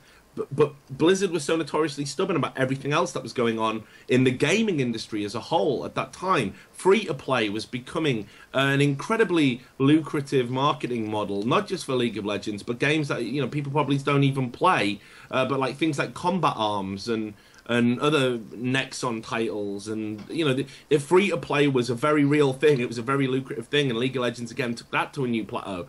When journalists would ask Blizzard, hey, you've got this old MMO kicking around and the numbers are dipping, why don't you make World of Warcraft free to play? Nah, that's never going to happen. That's never going to happen. That's a huge that's a huge revenue stream. I can't imagine ever, even with their microtransactions now, making ridiculous. So they said that because just out of pure stubbornness, like, with Blizzard we know best, and that's fine. A lot of the time you do. But I think when you fall into this, tunnel vision of we've done it this way forever, so to continue to do it this way is the best strategy, that becomes very dangerous. What started to change their mind was Hearthstone. I think they had no idea how successful it would become. They had no desire to make it an esport. They literally didn't at all. There wasn't part of their marketing strategy. In fact, it has none of the tools for success to become a popular esport. None whatsoever. Not even a fucking spectator mode. Yet, look what it's done. Why? Because it's free to play. There's microtransactions there. It's got a relatively easy baseline to understand, but quite a high skill ceiling to master. Perfect for an esports title. So now what they're starting to do is they're like, holy shit, actually, we probably should have listened a bit to this. And now they've got huge plans for Heroes of the fucking Storm. And we're probably going to see a WCS or equivalent on Inception when that game goes live. We've already seen this tournament they had at BlizzCon, which was, pretty much a forced endeavor, actually. Let's bring back some favorites from other games as well for, like, super massive publicity. That's, they're going to really focus on that being an esport from release, even though I think that game is so casual. I don't necessarily see how it can be a successful esport, and I've said that directly to Blizzard employees. But where does StarCraft fit in all of this? Are they going to apply any of the lessons that they've just recently learned? When Legacy of the Void comes out, they absolutely should. But I just think it might be too late to give a shot in the arm to StarCraft II, and I think they'll have to take all of the lessons they've learned collectively as a games company and put it into StarCraft III. Right. So with that, one of the things you brought up was Hearthstone, and it definitely was the kick that they needed. I don't remember the exact statistic, but it was something absurd to the effect of in the first 3 months of Hearthstone's release, they made 10 times what they thought they would in the first year, something like that. They made millions off of Hearthstone, and it was a huge, oh my god, this will work. But with that, you brought up a lot of good points. You brought up, what StarCraft was what 2 was when it came out, how big it was, and missed opportunities. And now Blizzard is putting a lot of focus into Heroes of the Storm. With that, Steven, do you think, what do you think? Is StarCraft 2, is it a valuable IP to save as an esport? Do you think it's just a matter of us as the community don't want it to go away because we love it so much? Is it a valuable business strategy for them to, quote, save StarCraft 2? I think that we should just have a giant Kickstarter, and we should try to raise enough money to buy the IP from Blizzard. That's what I think. It's hard to say, like, I don't know. You need like a Blizzard dev. Like, there are some things, like I said, like maybe it's hard to say like, no, this is a viable business when you would assume that like the internal Blizzard guys have got their shit together and they would know these numbers better than we would. But I don't see like where they could possibly pull data from, because it's not like they never tried selling a skin before. They've never tried selling voice packs. Like something like voice packs is something that should be very easy to do. Back before the Blizzard launcher, when we had access to the files, we as people could swap out the sound files and create our own voice packs. That's something that can be done on the operating system level, like just like clicking and dragging files, like a person at home can do it. You don't need to be a developer, a coder, engineer. You don't have to have an intricate knowledge of how the game is made. The implementation, there's no quality assurance, anything, right? So it should theoretically be easy to do something like the voice packs. It kind of looks the same for skins. They've done skins before. We have the map editor. We can create skins for units. I don't know if the implementation there would be hard. I've heard random bullshit about how it might be difficult or whatever. I don't know. I mean, it just seems weird that it seems like there are like low effort things to extract money from the community that they don't explore, and I don't know why. I just don't understand why. It's not even necessarily about extracting the money. It's not even about extracting the money. It's about making the game. Like the best point I felt you made in your article, Steve, which I thought was really well written, was talking about how what are the reasons to play StarCraft? Like unless you're grinding ladder to get to GM, it does kind of seem a very pointless endeavor. There's no unlockables. There's nothing really on your persistent profile. Mastery of the game is pretty much all that there is, sure. And that's not going to work in the current climate. This is why I think extracting money from the community is so important, is because I don't want Blizzard to do updates for StarCraft because they love the game and because they want to see the community grow and because they want all these good things for StarCraft. I want them to do it because they see like they can make money out of it. Like, oh, like holy fuck, like StarCraft doing make money. So hey, let's patch this shit. Hey, let's put in these things. Hey, let's give people a reason to keep playing. Because if the motivation exists for Blizzard in a financial sense, then all of a sudden things like, well, we can't afford to assign engineers to work on this. We can't afford to move devs over from our other financially advantageous projects to work on StarCraft. I'm sorry. Like answers like that only happen when they're treating StarCraft 2 as like a hobby or a passion project or whatever. Like I want them to be making money off of it so that they don't have to treat it like a fucking charity, All right, Kane, Destiny has a huge foothold in the business side of StarCraft and esports in general. Richard obviously is all over the place. You and Desrow are the pro players that require this game to exist. Players naturally have some amount of talent in other games. You can move to a new game and probably be, top level there. But right now, your game is StarCraft, and this is where you're making your money. So how do you feel in this situation? Obviously, I'm sure you want it to continue, but what do you see Blizzard? How do you feel as a player in the game that Blizzard provides you to play and earn your income and to have an incredible career? What are your views on how things are being handled? I don't know. It's kind of disappointing. Like, there's so much.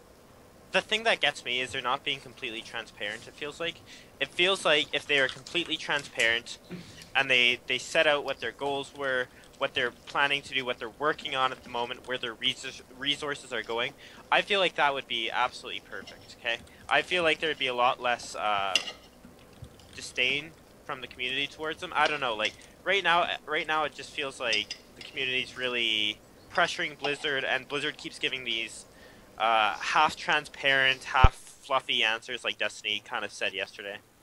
But Yeah, I think there's so much more that they could be doing, and I would be kind of okay with it if I knew why they weren't. But right now, we're kind of in a spot where we don't know why they're not doing what they could be doing, and that pisses me off. All right, Desrow, how do you feel about that? I think they're keeping WCS alive so that people are optimistic about Heroes of the Storm and the WCS that's going to go into it. Like, I think they would have scrapped WCS if it wasn't for Heroes of the Storm. It's clearly not profitable. It's not working out, but they don't seem to want to take a risk. Like, I don't think paying talent to make skins and paying engineers to put the shit in the game would be that expensive. I don't know the logistics, obviously, but I feel like you have to make a move. You have to make a risk, and like I said yesterday, like I think David Kim was dead inside when he said that they're going to support Legacy of the Void after it launches. Like, they obviously can't put the manpower if they're not making money. So it's something that they need to do, but if they're not willing to take the risk, there's literally nothing we can do. And it goes back to 2 years ago when Destiny said that the community cannot do anything if Blizzard is not willing to do anything. So Right. Richard, you've been analyzing these companies for a long time, not just Blizzard, Riot, Valve. You've been following how they've operated and how they've worked. Now, Blizzard is, in the many cases, you look at the StarCraft subreddit, they're damned if you do, damned if you don't. They say something, it's not enough. They say something, it's not what people want to hear. Now, I believe there can be problems with those. There's nothing wrong with taking issue. Oh, you didn't tell us anything, or you didn't tell us what we wanted to hear. There's always two sides to that. But with that, do you think there is a reason why Blizzard is not being transparent? Do you think that they're just waiting to tell us, okay, the game is dead and we're done, or do you think they're actually working, grinding their gears in the background before making a statement? Because things change, just like the Legacy of the Void. Things are going to change, so they're not telling you everything, or they're not saying this is definitive. They're giving you what they have at the time, and what else is being worked on they're not really discussing.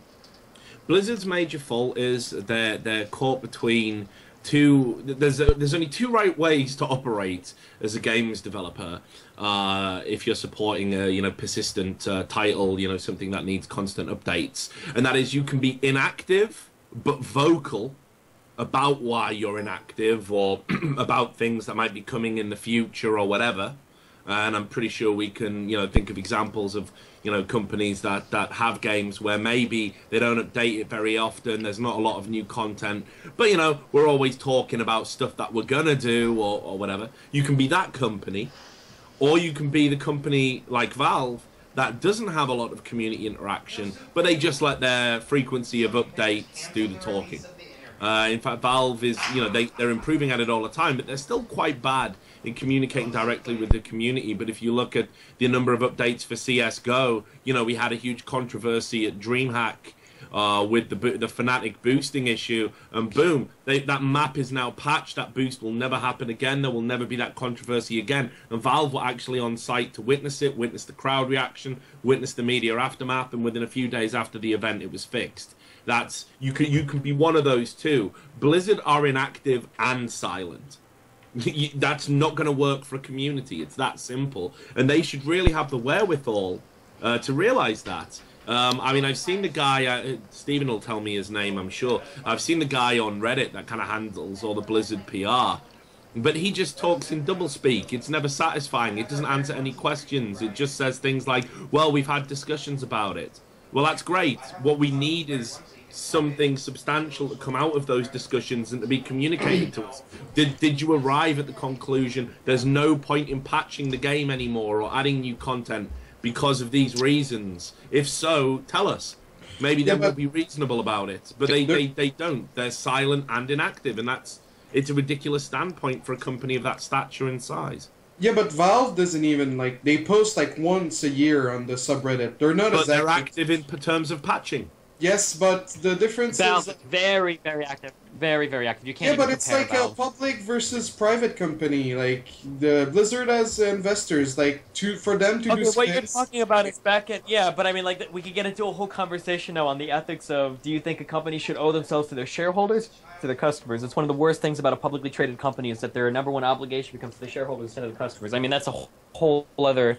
I mean, what you're talking about is something that factors in on the back end of the business, but on the front end for the community, it doesn't fucking matter. There's never going to be a game that like, oh, well, you know, we're successful. Well, what about the bad responses that you get out of the manufacturer? Oh, well, that's okay. Like, we understand it's because they owe themselves to the shareholders first and not to the actual customers. So, you know, we're cool with that. Like, it doesn't matter. Whether or not they have shareholders or not isn't going to influence how a community is receptive to, you know, them interacting with us or not, you know?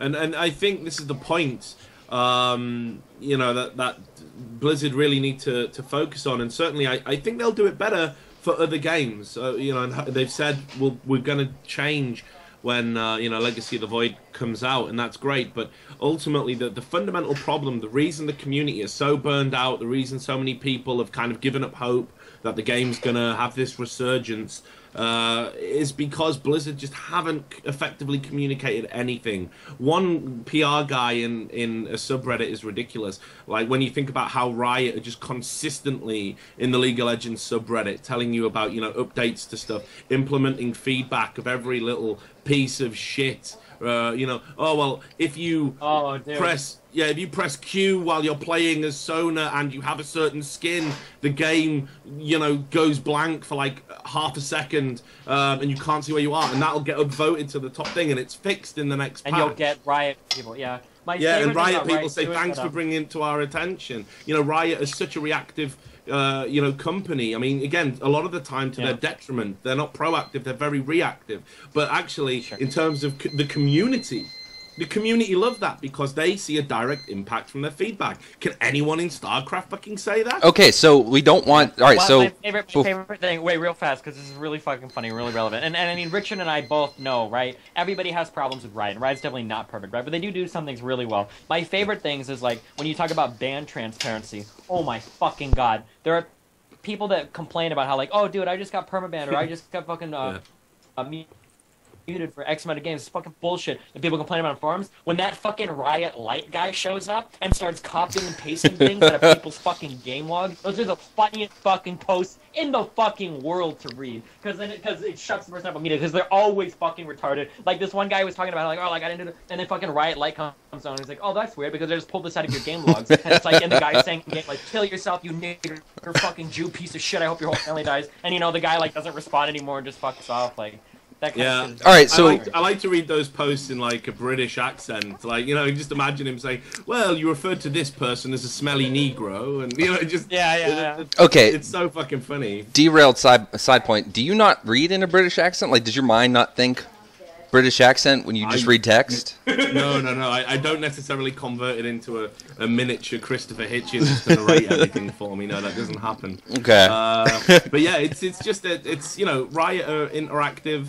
Valve, you know, I mean... So they're interactive and they're reactive. When they have to. Yes, yeah, they get interactive when they have to. Before, like, for example, over the Diatide kind of fiasco, I think they realized that in that instance, you know, no communication was probably not the way to go. Mm-hmm. But ultimately, like I say, it's fine that you don't talk to the community as long as you consistently read the feedback, implement the feedback, and bring about regular changes. So the community thinks, well, look, they may not talk to us, but the shit gets done. So it's okay. Right. Everyone would have an optimistic outlook if that was the case. So but Blizzard don't seem to do either. And right. So let's look at Blizzard.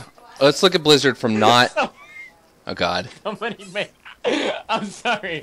Somebody linked me this 2 months ago. I'm sorry, I'm derailing a little bit. Where the guy made the post. I'm not going to deny that I rage in this game, but I will say that without a doubt, I have never raged at a teammate for making mistakes or being bad. And Light shows up on the next page, copying and pasting this dude's logs.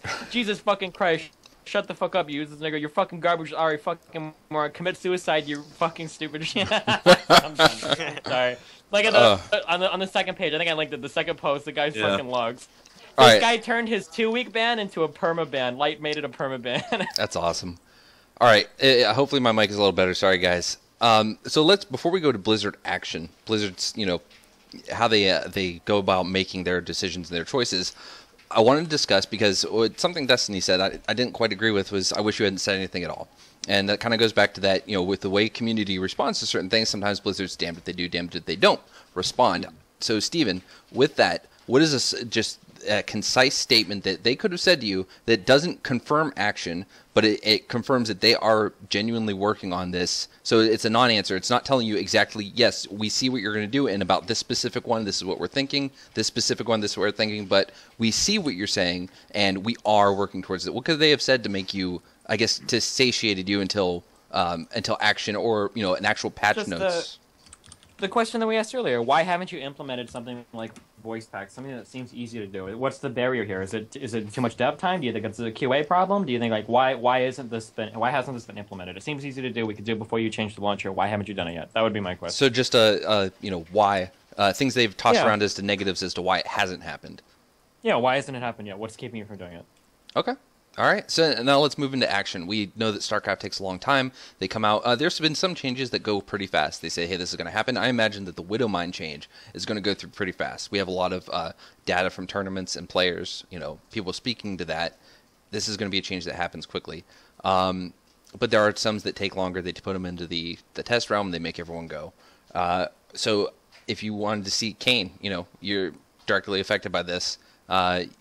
You see a patch, you see something wrong, you need something changed, but was some way you think that you would feel better that doesn't impact your play in a negative way? Because that's one of the things that Blizzard cites, is that they don't want to impact your play by making a sudden rapid change, especially since we have almost constant tournaments year-round. So how would you feel comfortable with changes being made? Would you rather than just go the Riot Valve and immediately make that change, or do you want them to take their time the way they do? What makes you feel comfortable? Riot and Valve don't immediately make changes. For Riot, the tournaments are always played a patch behind, so they don't make like a major patch and then boom, it fucks the tournament up. It's usually tournaments are played a patch behind. And for Valve, the Dota patches are very infrequent. And same thing with like tournament play. Like Valve doesn't patch, like they didn't nerf the CZ in the middle of fucking DreamHack Winter. Like I don't think. Somebody might correct me if I'm wrong for Counter-Strike, but I don't think Valve has ever released a game-breaking patch for Counter-Strike in the middle of a tournament either. Okay, so with that though, either way, with changes that need to be made, Kane, you know, how would you feel comfortable if you thought about that? You know, that changes need to be made for the sake of Zerg, for instance. You know, how do you feel that should be done? Do you think the way they go about it is fine? I think they kind of learned their lesson. In Wings, it was very reactive, like very suddenly, as well, except for Infestor Broodlord, of course. But yeah, in Heart of the Swarm, it seems they're taking more time. They're thinking about their decisions a lot more, and they're kind of waiting to see how the metagame plays out before patching it immediately. I prefer that way for sure. As long as, like, the most ideal thing would be to say, like, as soon as the issue pops up, like somebody from Blizzard coming into Reddit or Team Liquid or someone or somewhere and saying, like, hey, we're keeping an eye on this. We're gonna let it play out, but don't worry, we are keeping a close eye on it. As long as they say that, I think it's fine. But sometimes I feel like they don't even know about the issue until, you know, like 3 months down the road, everything is super imbalanced. It's ridiculous. So, yeah. Des, I'm sorry, go ahead. I just want to make sure that they know that there is an issue, you know? Des, are you okay with the way things are going, or are there some suggestions you have? Nah, I want some fucking chaos, man. Like, the reason people were so fucking excited about Wings of Liberty and all that shit is that no one had fucking no clue what was going on. It was like chickens, they're running without their heads. And so if they want to, like, if after Legacy of the Void ships they want to add like a unit or two, like eventually per race, out of the blue, and let us figure it out, that'd be great. Like, I don't think everything needs to be balanced. I think that would even make better storylines, like seeing some fucking kid cry because fucking something was too strong and he couldn't beat it. He's fucking crying over it because he lost money. Like, I think that's great. I don't think everything should be fair. I really want some chaos, man. All right, Steve. I think that the discussion of like balancing like all of this stuff, like balance patches and all that, I think that it's like an interesting discussion, but I don't think it ties in much with the future of the game or anything like that. I don't think. Right. So because like Dota, like looking at Dota and League, they have two very, very, very, very, very different approaches to balancing the game. Where Dota is much more hands off, and Riot is almost too much hands on. And those are both very successful in their own right. So I don't think that has very much impact on like the popularity of the game. Right. So moving back, Steven, you know, the top. Give us your top 3 changes that you outlined. But what are the top 3 that you feel the most critical to making Blizzard? To saving this game, and the level of difficulty you think that would be required on their part to make it worth their while? For me? Yeah. Oh, I always said it's just one. They need to figure out a way to collect more money from people after the game is launched in a way that's fun for people. So whether that's, honestly, I think they could just rip the CS:GO system completely, like rip it off completely. Every X number of games you win, there's a case that's dropped. You have to buy a key from Blizzard to open the case, and then you get a random skin for a unit. I think shit like that would be fucking awesome. Actually, just giving some people some incentive to play. Is it without free to play? You mean still paying for the game, or do you think on top of free to play? I mean, maybe they would have to make it free to play. Maybe they'd have to drop the price to like $15 for access to the multiplayer. I mean, whatever, sure. All right. Just something that gives somebody some reason to play the game. There's no reason to ladder now or 2v2 or anything, you know? Right. Desrow, you had a thought? Yeah, so yesterday I talked about this with Steven, and obviously I'm not okay with underage gambling, but I really want to hear Richard's thoughts on betting. Steven doesn't think it's important, but if they're going to put in skin, if they can figure out how to do a marketplace and then eventually have a third-party betting system, I just think, because you have more people betting than watching the games, but like you have probably like a 2/3 or like 3/4 of the viewership in CS:GO and Dota only watching because they got some money on the line. Like it really motivates people, and that's my opinion. But I want to hear Richard's thoughts on that.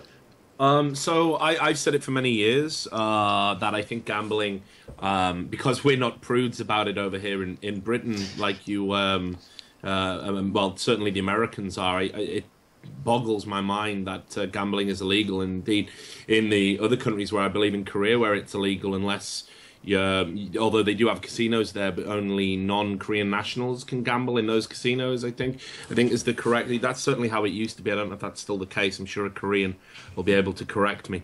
But I've never understood it, why it's illegal. It seems patently absurd to me. But that said, I've always thought that sports and gambling go hand in hand, and that sports betting is a huge part of any sport, growing in legitimacy, growing in attention, generating revenue. Over here in the UK, every soccer game at half-time, Ray Winston's floating head pops up from a gambling website and goes, "Here, mate, why don't you place a bet on this cunt scoring a goal, yeah?" And you get the odds and you're encouraged to bet. All of these gambling companies are saying to you, you know, we'll give you a free bet. Here's some free money. Just bet for us. We want to get you hooked on the gambling. And that's perfectly fine because they put bet responsibly or gamble aware in the bottom right-hand corner. Now, esports and gambling, again, I think it would have been one of the things that would have really helped grow. I did some work with a gambling company called Paddy Power, who sponsored a bunch of Counter-Strike events. And I did all of the odds. I had to create dossiers on the team, their recent form of results, their chances of winning this tournament, and therefore what the odds should be. That was my role that I was doing when I was working for Heaven Media as part of my consultancy kind of role. So, and then they did it for 6 months, and they were just like, we can't make money on this. I mean, I don't think they saw any returns. They probably lost money on the project and pulled out. But there have been other companies coming in, and undoubtedly, when the companies get that awareness and get that knowledge, then that's going to be a great thing for them. Problem we've got is everyone in esports makes no fucking money. So because of that, you're going to try a scam. Of course you're going to try a scam. You know, let's say you're from, you know, the Ukraine. You know, you've got political problems there. You know, your currency's devalued. You happen to be good at a particular game, and there's a chance to make not just skins money, but actual real legitimate money on a betting thing. Of course you're going to be tempted to throw a game here or there. And, you know, even esports with salaried pros that were living good lives, even they've been tempted. We've seen this problem in every sport, from, you know, fucking baseball, again, back to Premier League soccer. People will throw games for money, and there's penalties for it in real sports. If you get caught doing that, you're fucked. You know, right. You're never going to play, you're never going to be involved in the sport again, not even as a coach. You know, when you retire, you know, you're never going to play. No reputable team or sponsor or endorsement deal or anything like that's going to come your way. You're done, you're out. And that was the great thing that Brood War did with the whole Savior incident. You know, those people weren't welcome back. But unfortunately, what we've got at the moment in esports is this real immaturity. Like, the stakes aren't high. You're not particularly losing anything. And actually, there isn't even a governing body or any legislature or legal entities to enforce punishments for you throwing games. So with Counter-Strike, we've had two fundamental problems. We've had that the skins betting has definitely caused teams to throw games. That's absolutely happened. We know it's gone on. Only small teams have been thrown under the bus, but I'm told by several people, big teams have done it. I've seen evidence and emails and Skype logs and conversations of teams discussing it. It's definitely occurred at some point. And I think that's terrible. I think that's horrible. It could be really damaging to the sport. And, of course, you throw in the cheating accusations where pros are using private cheats to win money in the first place. You know, Counter-Strike could be really harmed by both those allegations moving forward. So, ultimately, while I used to be a big proponent of betting, currently, what I've learned from my involvement in the Counter-Strike community is the esports industry isn't ready for it. Right. We don't have the means to punish people. We don't have the means to police it or to govern it. And even though it will be a huge revenue generator, until we've got that infrastructure in place, it's probably something we should stay away from if we want to keep competitive integrity something at the heart of esports. All right. I think that was a pretty elaborate thought on it. But to keep the things moving, Desrow, what three? You can give one if you want, but at least one. But top three things that you want to see in Legacy of the Void that you think will save the game. So again, I'm using that sarcastically. That will help StarCraft II regain the hold it had in the esports community. I really think 1 unit per race every 6 months. What? We need something fresh. We need to keep the interest going. Like, it's not by buffing a unit that hasn't been used in a while that we're gonna keep it going. Like, fucking Planet Annihilation has fucking like 100 units. Why can't we just fucking expand our horizons? Like, why does the win rate need to be at 50%?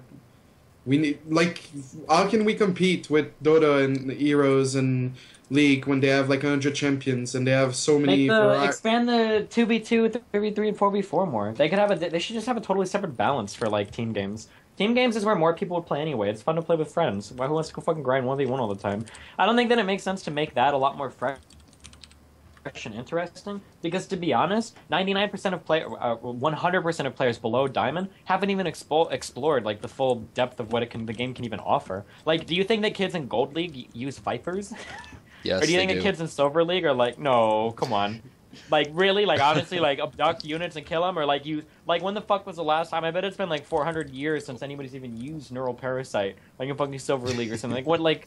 I don't know if I'm necessarily adding units to these guys. Like, how many people in, like, Diamond League actually make Ravens? Like, I'm sure these people barely even use the units that are there. I think expanding on team games and shit would make more sense. Maybe new units for team games? I don't know. Yeah, so I don't think that's a bad idea, Desrow. I think that's pretty outside the box, and it's an interesting thought. I mean, there's a lot more we could debate on that, and I think that's a topic we could go into a lot. More proactive about maps. I want more variety. And then do you want more maps? Do you want like a double the size of a map pool, or do you want more refreshing? Maybe like switch it every 2 months or something. Because then it always looks fresh. It's more fun for streamers, more fun for viewers.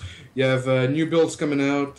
I think Brood War was doing great about that. I mean, it lasted so long with the same units. So if not no units, then I want more maps. And then obviously the skins. All right. Yeah. Kane? Yeah, I agree. Like, the map pool is so stale sometimes.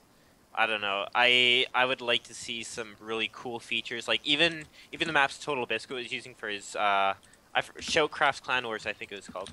Like, you had a retracting bridge that your units would die on if the bridge retracted. The lava map. I like the lava map. Yeah, the lava map. You had some other really, really cool maps too. So stuff like that could really shake up the meta. It does feel a bit stale, especially with maps like Overgrowth, King Sejong. And they get chosen every game. Yeah, they get chosen every series because those are the most balanced. I wonder what the vetoes are going to be this time in the CVT. Oh, Catalina and Merry-Go-Round. Oh. Yeah, like, it just feels so stupid. I really want to see some shaking up, like Desrow. All right, Richard. I know you don't play, but you have any specific items? 1 to 3. I'll be brief because obviously I've got a tendency to talk too much, and for that I apologise, especially with my beautiful friend Kane, who's barely said a word this show, so sandwiched between me and Stephen. It's must be horrible. But I think definitely what Blizzard need to think about is creating incentives for ladder play. For me, I think they would need to make the game just full out free to play, the multiplayer aspect of the game, sell the campaigns completely separately as downloadable content, as DLC, and every time they need a cash injection, they can release another campaign. The campaigns are beautifully realized, they're deep, they're involving, engaging, they've got good characterization, good storyline. I'm sure they'd make a fantastic amount of money off that alone, whereas the multiplayer game is about something very different, and the head-to-head. So I think that absolutely needs to happen. I know Stephen disagrees, but I think what Desrow is saying is it definitely has some pertinence. There needs to be something that changes. Be it, Left 4 Dead, for example, to use a game that, although not an esport, did have a very popular amount, and a high number of players online when it was first released. They brought in something called mutations, where every week there was a different game mode that completely changed the way that you played, because ultimately the game could become stale and stagnant. It's 4 people, kill the zombies, get to the end, here's a tank, blah, blah, blah. So what they did is they changed things, like where every time you got bit, you slowly bled out, or, there was pistols only, and they changed it. So I think having some form of altering game mode that will affect and impact on ladder matches, some variable, that would make it interesting and entertaining. I'm not saying I'm leaning all the way to a new unit every month or something crazy like that, but maybe Desrow's right. But something like that incentivizes the ladder play.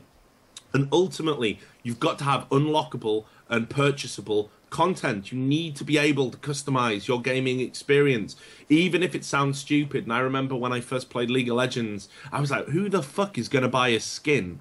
What kind of fucking retard would buy a skin? Why? It's the same character, the same abilities. All it does is make them look a little bit different. And yet here I am on my own accounts.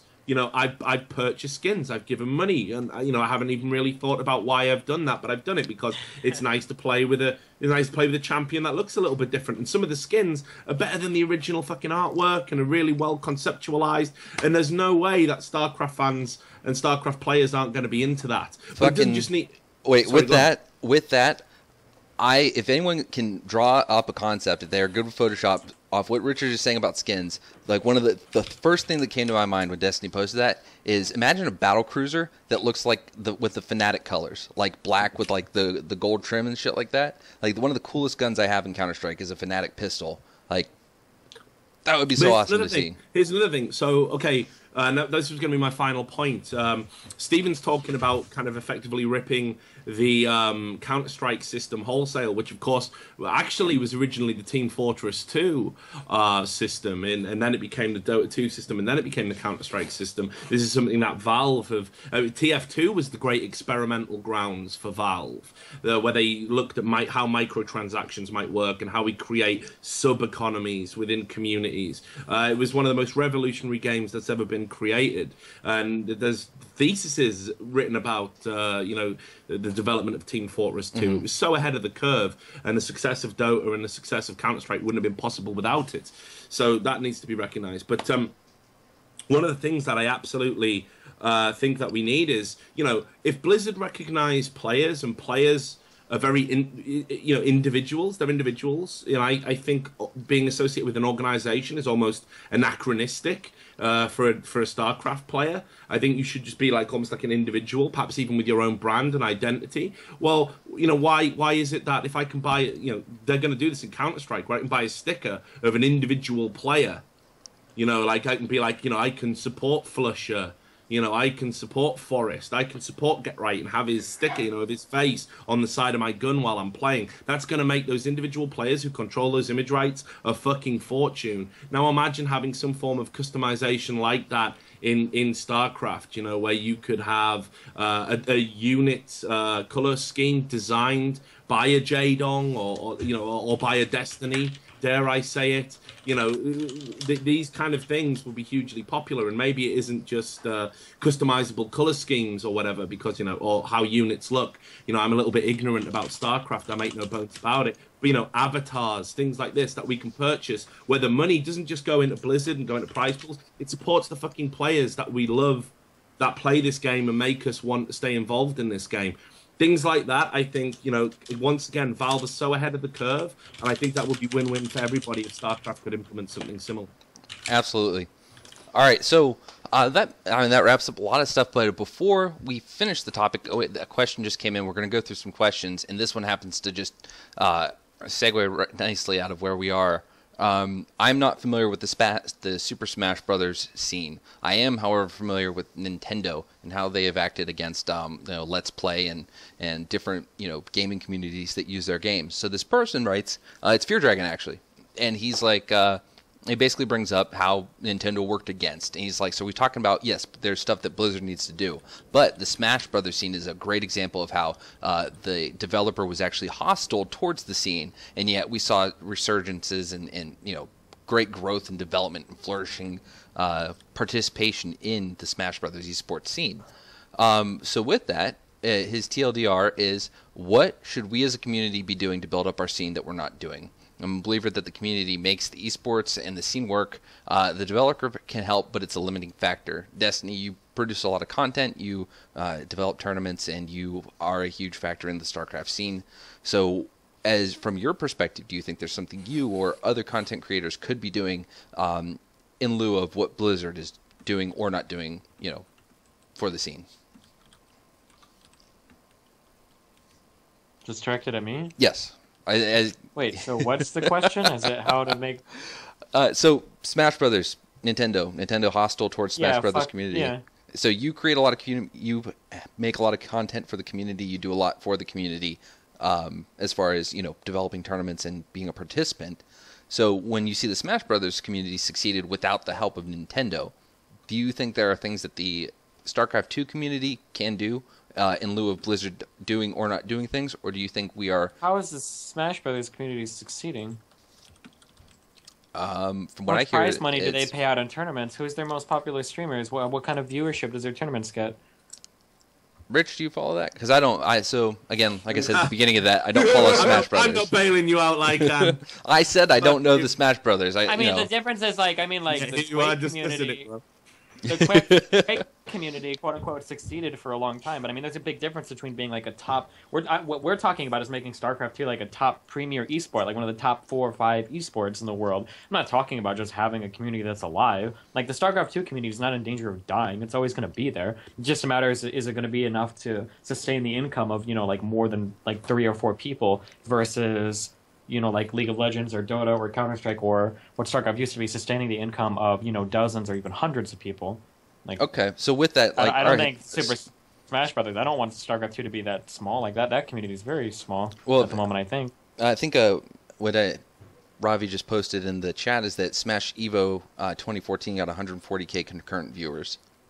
Unlike that's like the only big tournament they've ever done, though. No, how often do Super Smash Bros. Tournaments come out? Keep in mind, this is a game that's released for console too, so they have a lot more potential people playing the game as well. I understand that, and then they had I guess they had decent numbers at MLG too. But if you only have one tournament ever broadcasted every year, I mean, that's not okay. Enough. So let's take the Smash Brothers out of it, and let's just say the community in general. Is there something that we could be doing to advance ourselves further, whether behaviorally or with content creation? Without the help of Blizzard, is there something we could be doing? I think we should all convert to the social justice warrior movement and Jesus Christ. and basically get the mainstream gaming press to talk endlessly about how esports is inclusive and diverse, and then that'll be it. We'll have made it to the promised land, right? So there you go. No, I'm joking about that, obviously.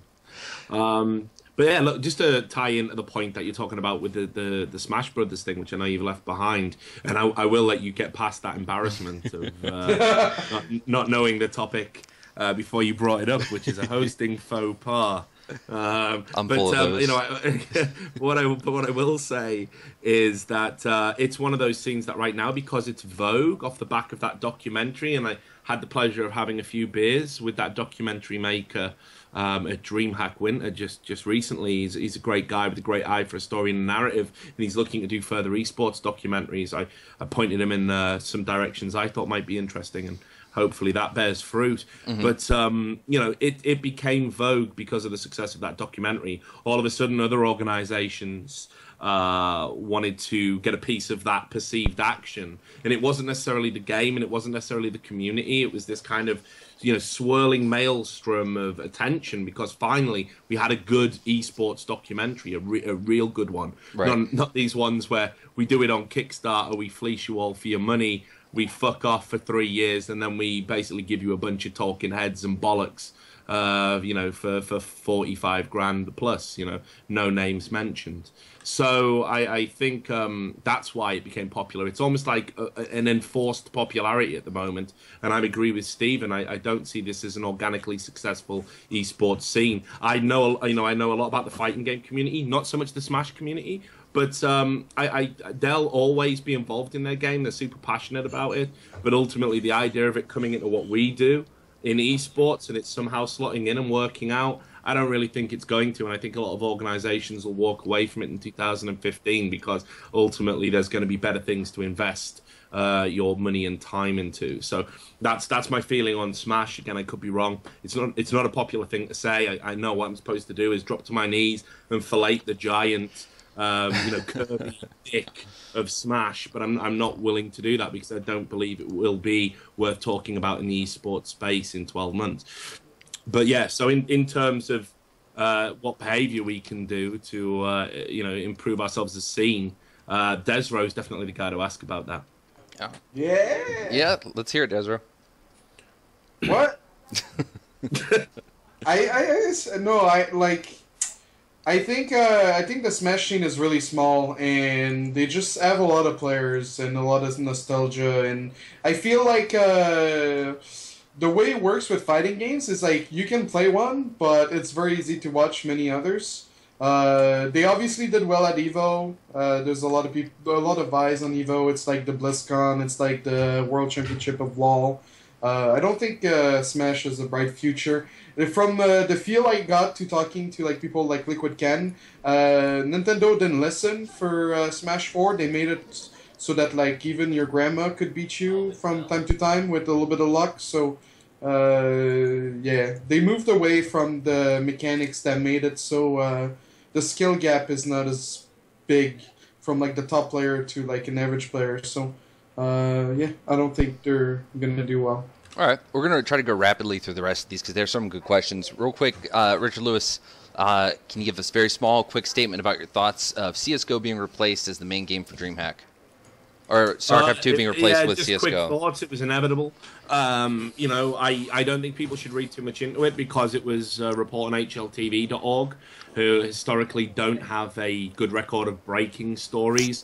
I find it hilarious that they're kind of trying to get into that realm now, which is fine. I think it was inevitable though, but I don't think DreamHack and StarCraft is over. I don't think it's dead. I think DreamHack will always support games that they've had involvement with. In the past, they'll always look out for communities that have looked out for them. That's part of DreamHack's ethos. So again, I think the phraseology in that article where it was like CSGO is going to become the main game, does that mean DreamHack are maybe going to focus on it more, put it in some of the European tours where StarCraft isn't going to be there anymore because it's going to get them more footfall into the stadiums and more viewers on stream? Yeah, they probably are. But StarCraft will still be at DreamHack Winter. Okay. And that's the big one. So give a fuck, right? But do you think them moving away from having to follow like a TV format, because their schedule is so fucked. Like the product of DreamHack is shit because they always have to wait for the fucking TV because they're scheduled like at the top of the hour. So there's so much downtime, and the product itself and the viewership is really impacted by that. You think that by not being the main game, it's gonna help StarCraft grow at DreamHack? I'm not saying I don't think they have any obligation to make StarCraft grow, actually. But I think what they do is they recognize that the StarCraft community's been incredibly good to DreamHack, has always supported their events, and DreamHack very rarely bite the hand that feeds. So I think. No, but I think they're gonna grow bigger because they're not the number one anymore. Like they don't have to follow TV, so things will get better and they'll be able to improve. It's entirely possible. I think ultimately all that we're missing out on is a few tournaments in Europe as the DreamHack Tour, which is going to expand again in 2015 by all accounts. If the you know you're going to miss out on a few tournaments, you know, so you might not be at Bucharest or whatever. You know, it's okay, guys. You know, the StarCraft scene's still going to be as healthy as it is now in 2014. It's not going to get any worse. So yeah, I don't think that's a particularly big issue at all. I think it's one of those things where, because of the site that reported on it, it was, you know, there's a lot of emotive language used. It was seen as a big win for Counter-Strike.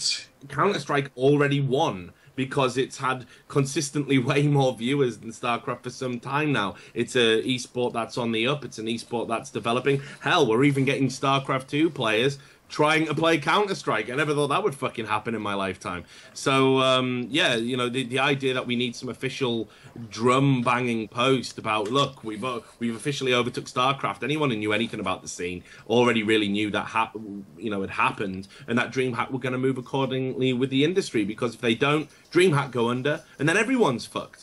So, yeah, it's not a big deal. It's not a big drama for me. No doom and gloom for StarCraft, and there shouldn't really be any big cheers for Counter-Strike. It's just the nature of the business. All right, let's move on. We're going to now talk real quick. This is going to be for Desrow and Kane. This is a question involving the Sentry. So I want to know, Desrow, how you'd feel about this affecting your gameplay, and Kane, how you'd feel against it playing against Protoss. So the design suggestion, if I'm reading this correctly, is the Sentry, keep it in game, but changes the force field ability to drain energy over time. So it's going to channeled instead of just casting it and being able to move. So that one Sentry would be able to support one force field as long as it has enough energy. It cannot retreat without losing, you know, the force field goes away. Enemy would be able to kill the force field by killing the Sentry, and it would reduce the amount of force fields available. So from your perspective, how does that design change? Do you think that would severely negatively impact your gameplay? The Ravager being able to break the force field is like a step in the right direction. But if, like, Protoss needs to be changed. Like, Colossus is dumb, force field is dumb. The fact that we can't rely on gateway units because they have to be shit because of warp gate.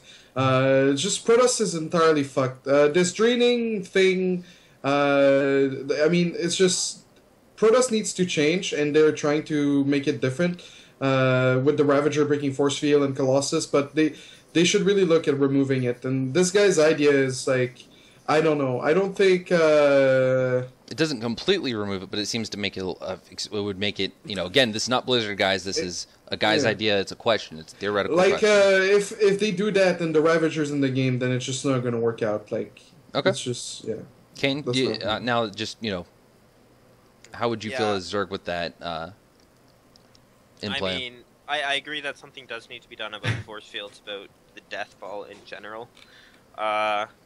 Yeah, it's kind of an abstract idea. It doesn't really mean much at this point, like just testing random ideas like that. I think it's a cool idea. Whether or not it would be imbalance, balance, I have no idea. But yeah, I think it's a cool idea. I don't think it's practical at this point to do that. But maybe with Legacy of the Void, we see something done to force fields. Like, we're already seeing the Ravager and stuff like that. But yeah, okay. Just need to see more, need to think more ideas like that. All right. Let's see. I think we have a couple more. One for Richard when he gets back. All right, hacking. This guy's like, can you guys comment on the ridiculous hacking situation currently on the NA server? I don't know when I'm experiencing hacking because I'm bad either way, so I'm going to lose a lot of games. But Kane, when you're playing, how often is it happening to you, and do you feel like it is truly affecting your enjoyment and the benefit you get out of the ladder? Okay, so I'm lucky enough that how do I put this? I don't worry about hacking very much. I play a very standard Zerg style. If anything, hacking, like playing versus hackers, helps my play. It helps me find holes in my play. If you're a Protoss, I think it's different because it affects you more. But yeah, like playing versus hackers for me is a good thing, I would say. It helps expose flaws in my play, makes the ladder a bit more challenging. So to be honest, I really couldn't care less. That's just, I think it's detrimental for the rest of the players on the ladder. I don't think it's fair. I think it's something that does need to be addressed by Blizzard. But for me personally, I couldn't give a shit.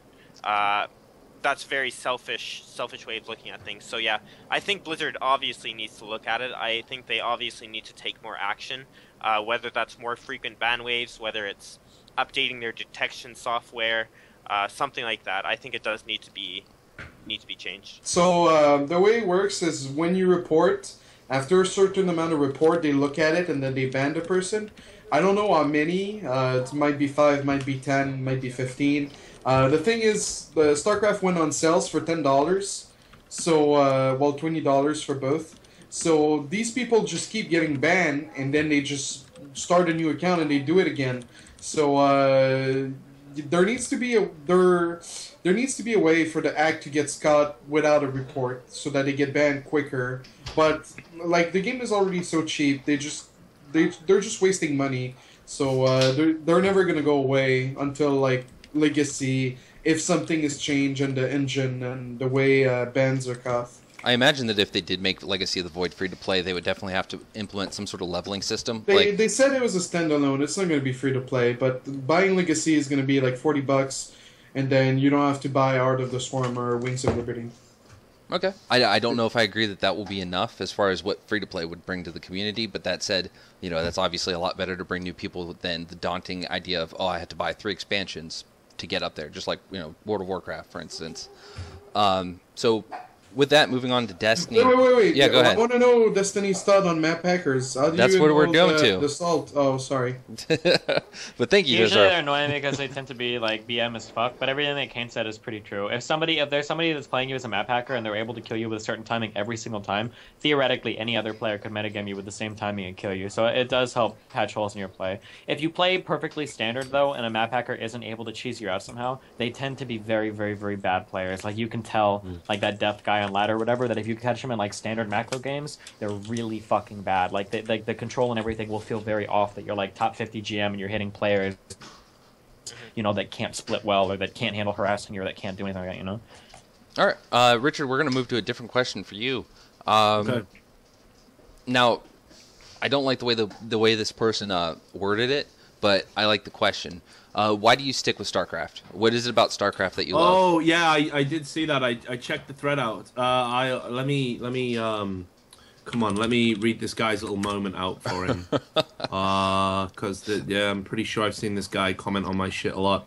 So this will make his incredible sad little life.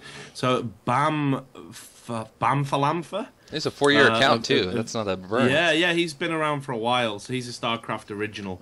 So I find it hilarious that he would even allege this at me. But he says, why does Righard Lewis cling to StarCraft? He doesn't play the game. He shouldn't care about balancing. He probably doesn't know the mechanics. It's just a game that thrives off of drama.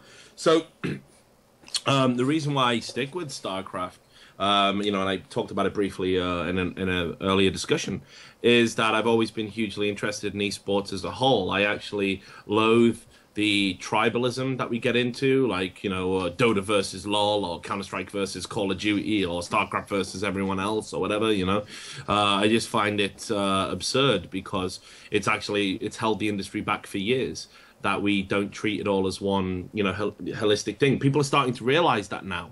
It's great. It only took however many fucking years. I've been working in this industry a decade, so it's took at least 10, that I know of, to get to a stage where when CSGO has a major event, someone on League of Legends says, hey, we're not doing anything this weekend. Why don't we all go and watch the Counter-Strike event and try and learn about it? And someone from the Counter-Strike community makes a Reddit thread saying, hey, guys, I understand you're interested in watching the game. Here's some basics to help you, break down the metagame and get into it. And this has been happening with StarCraft, with League of Legends, and everyone's starting to cross-pollinate, which is awesome. If we'd done this years ago, who knows where we would be now? But instead, what we all wanted to do is get our fucking edicts out and measure them and talk about how our game is the best game, and okay, maybe it doesn't have as much traffic as yours, but it's harder to play, so like these victories mean nothing. That we've been arguing about it forever, and it's just absolutely pointless, and has harmed the industry and the growth of the games that we supposedly care about. So I've never treated it like that. Now I admit, and this is probably the kiss of death,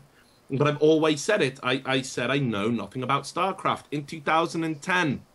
when the game got released. I was one of the few journalists that were invited, because the company I worked for had good relationships with Blizzard. I was one of the few journalists that were invited to like a super secret UK launch where we got to see everything in advance. We got beta keys, we got everything. I got invited to that, and I could have maybe positioned myself as a StarCraft content creator, but I saw all the other people that were coming from other esports trying to get a piece of that pie, and like pigs at the trough trying to get at the food, and I was like, do you know what? I don't want to be that guy. I don't care. I've never cared about this game before, except tangentially. I'm not going to position myself as a money grabber. It's going to harm me long term. Then, as it started dipping, because I was getting pressured by my employers at the time to bring more traffic in, and this is when it was at the peak, it was just about to start going down, I started interviewing people like Destiny, like In Control. I started researching the game and coming up with questions to ask them, and the interviews took off, and then I started getting invited to events, and I realized that actually, if we remove the money grabbers and the fakers and the bullshit and the panhandlers and the charlatans from the equation, we've got a great bunch of guys in this scene. We've got some really intelligent, articulate esports personalities. So that was my interest peaked. I, met guys like Steven for the first time, and I was like, don't always agree with what this guy says, but holy fuck, he's got some balls to say it. And not only that, he says it in a way that makes me want to engage with him. Compare that to the Counter-Strike source community I was writing about at the time. Like, derp, kill yourself. You said our team was bad. It was like, this was like the most refreshing fucking thing ever for me to actually meet, articulate, intellectual people. So I kind of fell in love with the scene from within. So, when you make all of these friends and, new friends as well, guys like Desrow, guys like Kane, guys I've met up with and done many interviews with, guys I've done shows with, guys I've played games with. How do I turn my back on these people? And I'm not even saying I bring anything wonderful to the table. Like I'm I'm going to save StarCraft where Artosis or anyone else has failed, right? Like I'm not that guy. But, if people like my content in the StarCraft community, I'm going to keep making it for them. And they've always treated it fairly. It's not like League of Legends where it's just a downvote, fucking circle jerk. Richard said a bad thing about Riot because he found out that Riot have eaten babies. And how dare he say that they shouldn't do that? Because fuck him. That's what I have to put up with in League of Legends. And every day's a fight. Every day I release League of Legends content, abuse, death threats. Never with StarCraft. There's like maybe one or two people, like Jessica SC2, every thread where I get mentioned. What has Righard Lewis ever done for StarCraft? I'm sure he's exposed a bunch of scammers and has tried to, promote the game to the best of his abilities and write about interesting topics. But what's he actually ever done? Fuck that retard, But that's one retard, not 500 fucking retards. So that's why I'm involved in the scene. It treats me fairly. They're adults. I treat them like an adult. They treat me like an adult back. I think it's the most mature community I've ever created content for. And that's probably like a dozen communities over my 10-year career. So I'll never turn my back on it. If people say they're fucking done with me, I'll leave. It's as simple as that. But I just love doing content for the StarCraft community because they always treat me well. Sounds good to me. Yeah, sounds good to me. With that, let's see if we have anything. All right, real quick, Richard. Was there a price released for the buyout of GGA? Oh man, look. So fuck the GGA story.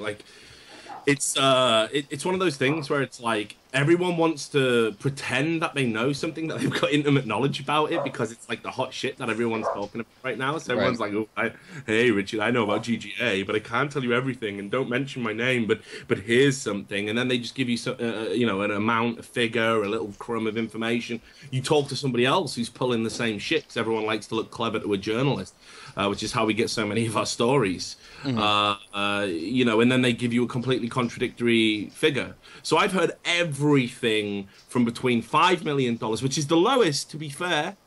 $5 million is the absolute lowest. No one has gone lower than $5 million for the acquisition of GGA. But some people are telling me $20 million. Jesus. All right, which sounds like fucking horseshit to me. We're going to do a quick round on. I have one question for you guys on this. We'll start with Kane, Desrow, and then Destiny. Seeing GGA purchased by Twitch, and Twitch is a big impact on the community, StarCraft and esports in general. seeing that alliance between that team and that, does it in any way, do you have any misgivings to you as a player for a different team or just a member of the esports professional scene? Do you have an opinion on the buyout, or is it just to you a business deal and it doesn't really impact you? Yeah, to me, it doesn't impact me. I'm sure if I thought about it in some abstract way, it would. In some indirect, I don't know. But yeah, it doesn't really impact me at all, to be honest. All right. Des, any thoughts on it, or is it just... I don't think I'm that qualified to talk about it, but it's pretty scary, man. I think fucking Alex Garfield is gonna end up like one of those mafia people. Like, he's gonna be like, you fucking touch my hair, like, you're never getting an esports deal ever again. And like, it's really hard for people to compete with someone like him, that he's so qualified and he's got so much. Like, you see some team like Complexity, like, they've struggled, they don't have that much growth, and it's obviously impacted by Alex Garfield just fucking running everything and NA and doing really well in EU. And yeah, I don't know, it's scary that Twitch is acquiring that, because it seems like a big fucking monopoly. And yeah, man, if yeah, Steven, I hope no one gets killed in the process. Good luck to everyone involved. Stephen, before we go to you, I want to point out this. Yeah, I don't remember if you were on, Richard, but the last time when we had, a few weeks ago, we had Red Eye on, and we were discussing esports unions and all that stuff. He said, and he didn't say anything definitively, he said in a hypothetical way, he's like, you know, what if I told you that there's a company already buying up teams and, you know, making a big conglomerate working towards, you know, some huge number, like 10 teams under, you know, and then how that would affect players and all that. So I'm not saying that he leaked anything. I'm just saying it was an interesting thought. And I mean, well, everyone knew about it, dude. Everyone knew what was happening with GGA. Fuck, I've been researching that story for months. But you can't get anything concrete. No one wants to go on the fucking record about it. But everyone knew. Everyone at ESL knew. Everyone at DreamHack knew. Everyone... They had conversations with these people and said, you know, what if we did this and what if we did that? Every fucking knew. But is it going to go further? Is it going to go further? Is there going to be more sucked under it? Look, and I just want to say as well, off the basis of everybody knowing, you know, I understand why they can't say things, you know, and maybe that applies to Paul, maybe he got lucky, I don't know, but everyone knew, everyone in the industry was talking about it, and I was researching this story for a while, and, you know, this is... It probably could have been nipped in the bud or made public, you know, beforehand. We could have seen where it's going, but nothing. Even now, people are still having these little clandestine meetings. I told you there's one in California that's going on. I think probably is finished now, but you know, about how we're going to make this work. How can we fit this all in? So this is. And this is being done because there's other parties that are going to do something similar. Talent agencies that have esports people under their umbrella, like, for example, I'm a part of GEM. I'm sure someone's going to come in and try and buy GEM. Mm-hmm. Why wouldn't they? You know, like, people want to have the access to, you know, if you think about it, actually, what Azubu tried to do with their little trifecta was perfect. They had an agency, they had a studio, ESGN, mm-hmm. and they had a streaming platform. That is a great fucking business model. You control all three. I mean, you know, it's unfortunate that Azubu happened to bring some people in who were, you know, I guess putting it nicely, maybe not so great at their jobs, for that model to fail, because that should have been supremely successful. And that's all that we're seeing with Twitch now. It's already happened. People have said, like, oh my God, you know, the sky's falling. It already happened once. It already happened once, and it just got fucked up. And now it's happening with people who will probably be, you know, better at it, better equipped, because the people who went first made the mistake. But it's gonna. Everyone's now going to copy this model. So you know, I don't know if it's going to be something that's incredibly dangerous or to be scared about. We should absolutely be wary at this stage. But I think other parties are going to come into play and do something similar, and I think that's absolutely going to happen. I think the competition will now be fought on that front, not, you know, everyone trying to play catch up to you know, this new monopoly that's been constructed. All right. Steven, with that, you know, last thoughts on you. Do you have any thoughts on the merger and all that, or the acquisition? Yeah, I mean, I don't know. It's pretty scary to see what could happen, but I mean, it's one of those things where, like, there's a lot of really bad shit that could happen. There's a lot of really meh shit that could happen. There's a lot of decent shit that could happen. It really depends on what they decide to do with that merger or the acquisition. I guess later on we'll have to see what happens specifically with it. All right, and with that, I want to make sure that I clarify. I wasn't saying that Paul, Red Eye was, doing anything nefarious or anything bad. I was just saying that he hinted, he made that comment, and then a couple months later this happened. So it was just I wonder how many people on the back knew in the Dota 2 community for a long, long time that Alex Garfield was going round to people and trying to create these new brands, like Team Tinker, and I think it was a Team Secret as well. There was talks about him bringing in a very well-known player who's currently affiliated with another organization, who obviously I won't name, but a very prominent Dota 2 player, to create a new brand and a new organization. And when Alex Garfield had a meeting with Valve, this is going back a few months, I think it was Eric Johnson, I think it was, said to him, we're going to have to talk about this sometime down the road, meaning, sometime before the next international, because how can you have one entity controlling all these multiple teams? That was one of the quotes I managed to get while I was researching this story. So this was something that's been going on for a long, long time. I think the Twitch acquisition of GGA definitely came out of left field. But the reality is this was something that was in the making for a while, and GGA would have been an entity that was looking to have a monopoly whether they had Twitch backing them or not. All right. Guys, this has been a great show. We're going to do wrap-ups in a second. I want to thank everyone for watching. I didn't use the Inception button. There were a few awkward moments. I did not use the Inception button. So as we do our rounds of shout-outs and all that, I'm going to push the Inception button between each. So we're going to start with Kane. Kane, thanks for sticking around in the political side of the show. I really, everyone values your opinion on the, because it's still important to understand how gamers feel when it comes to the development and the business model of gaming. So that's why I like to keep you guys around. So with that, the floor is yours. So shout out to you, first of all, for having me on the show. Shout out to Richard, Desrow, Destiny. You guys are always fun to do talk shows with. And yeah, shout out to My Insanity, my team, and their sponsors, Logitech, World of CD Keys, Esports Clothing, and Bison. Definitely check them out, our major sponsors. And yeah, I think that's about it. Follow me on Twitter at MYIKane. I'll start streaming as soon as the Dream Pool is done again, so you can get me on Twitch at KaneSC2. That's Friday. Yeah. So, a couple days. All right, and button. Desrow, your turn. Big thanks to you for inviting me. I know you've been asking a lot, and I turned you down more than I should have. It's been interesting to be a guest. I don't always have the smartest opinions, but I try my best. Thanks to Destiny, Richard, and Kane. And also thanks to Kane for pointing out how awesome the new emoticons on Skype are. Shout out to my sponsor, Corsair, Asus, Cheers for Gaming. If you guys want to check out another talk show, I do Remax on Tuesdays. I used to have Huck, but RIP. And I had a lot of fun. Thank you. Awesome, and button. Steven, your turn. Hey, thanks for checking me out. If you want to buy stuff on Amazon, right now it's like the thing I'm promoting the most. Destiny.gg/Amazon if you're going to buy anything. It's good shit. I get credit for it. Otherwise, thanks for watching. Like, and thanks for having me. Desrow, thanks for hopping on. Same thing with Kane and Righard Lewis. And Richard, the floor is yours.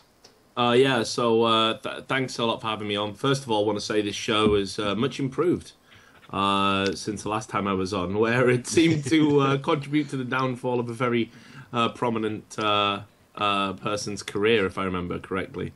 So that's good for you. You've definitely got a grip as a host. Kane, you're an amazing player, an amazing talent, an incredibly handsome man, and I hope you continue to go from strength to strength, especially with these new rules that have been brought in that will give you a platform to do so, and a new game coming out as well. So keep that up. Desrow, you don't get enough credit for the job you've done with Remax.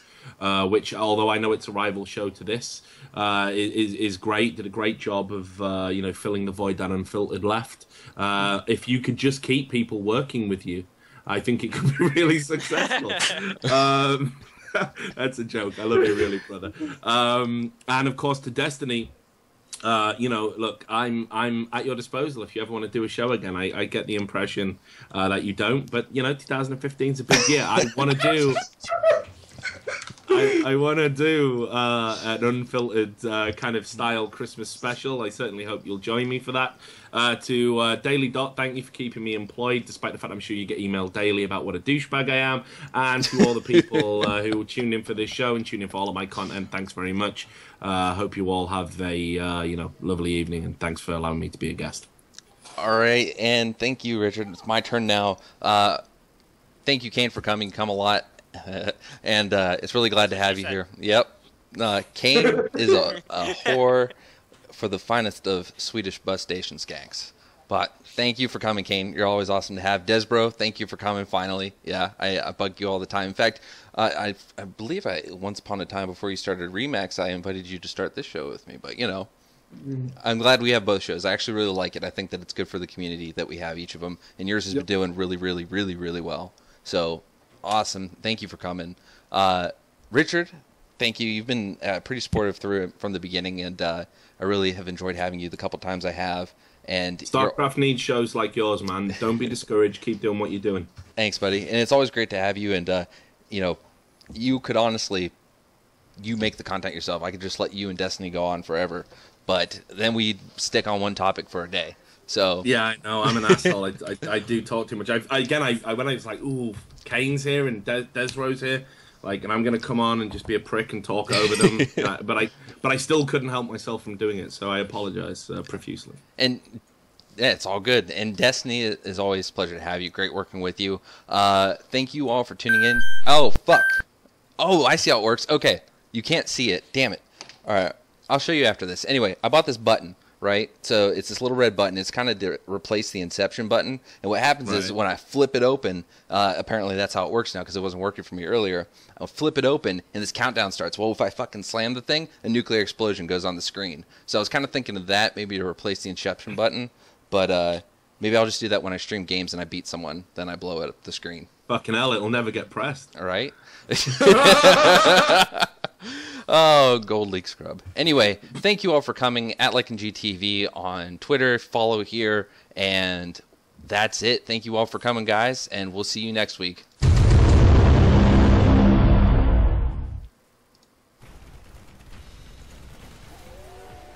Are we free to go? I gotta pee so bad. yeah, you can go. That's what I got up and did. Right. I was just like, you know what? At my age, I can't hold a piss in. Alright, See you bye. guys later. Bye-bye. Later. Peace, Kane. Nice.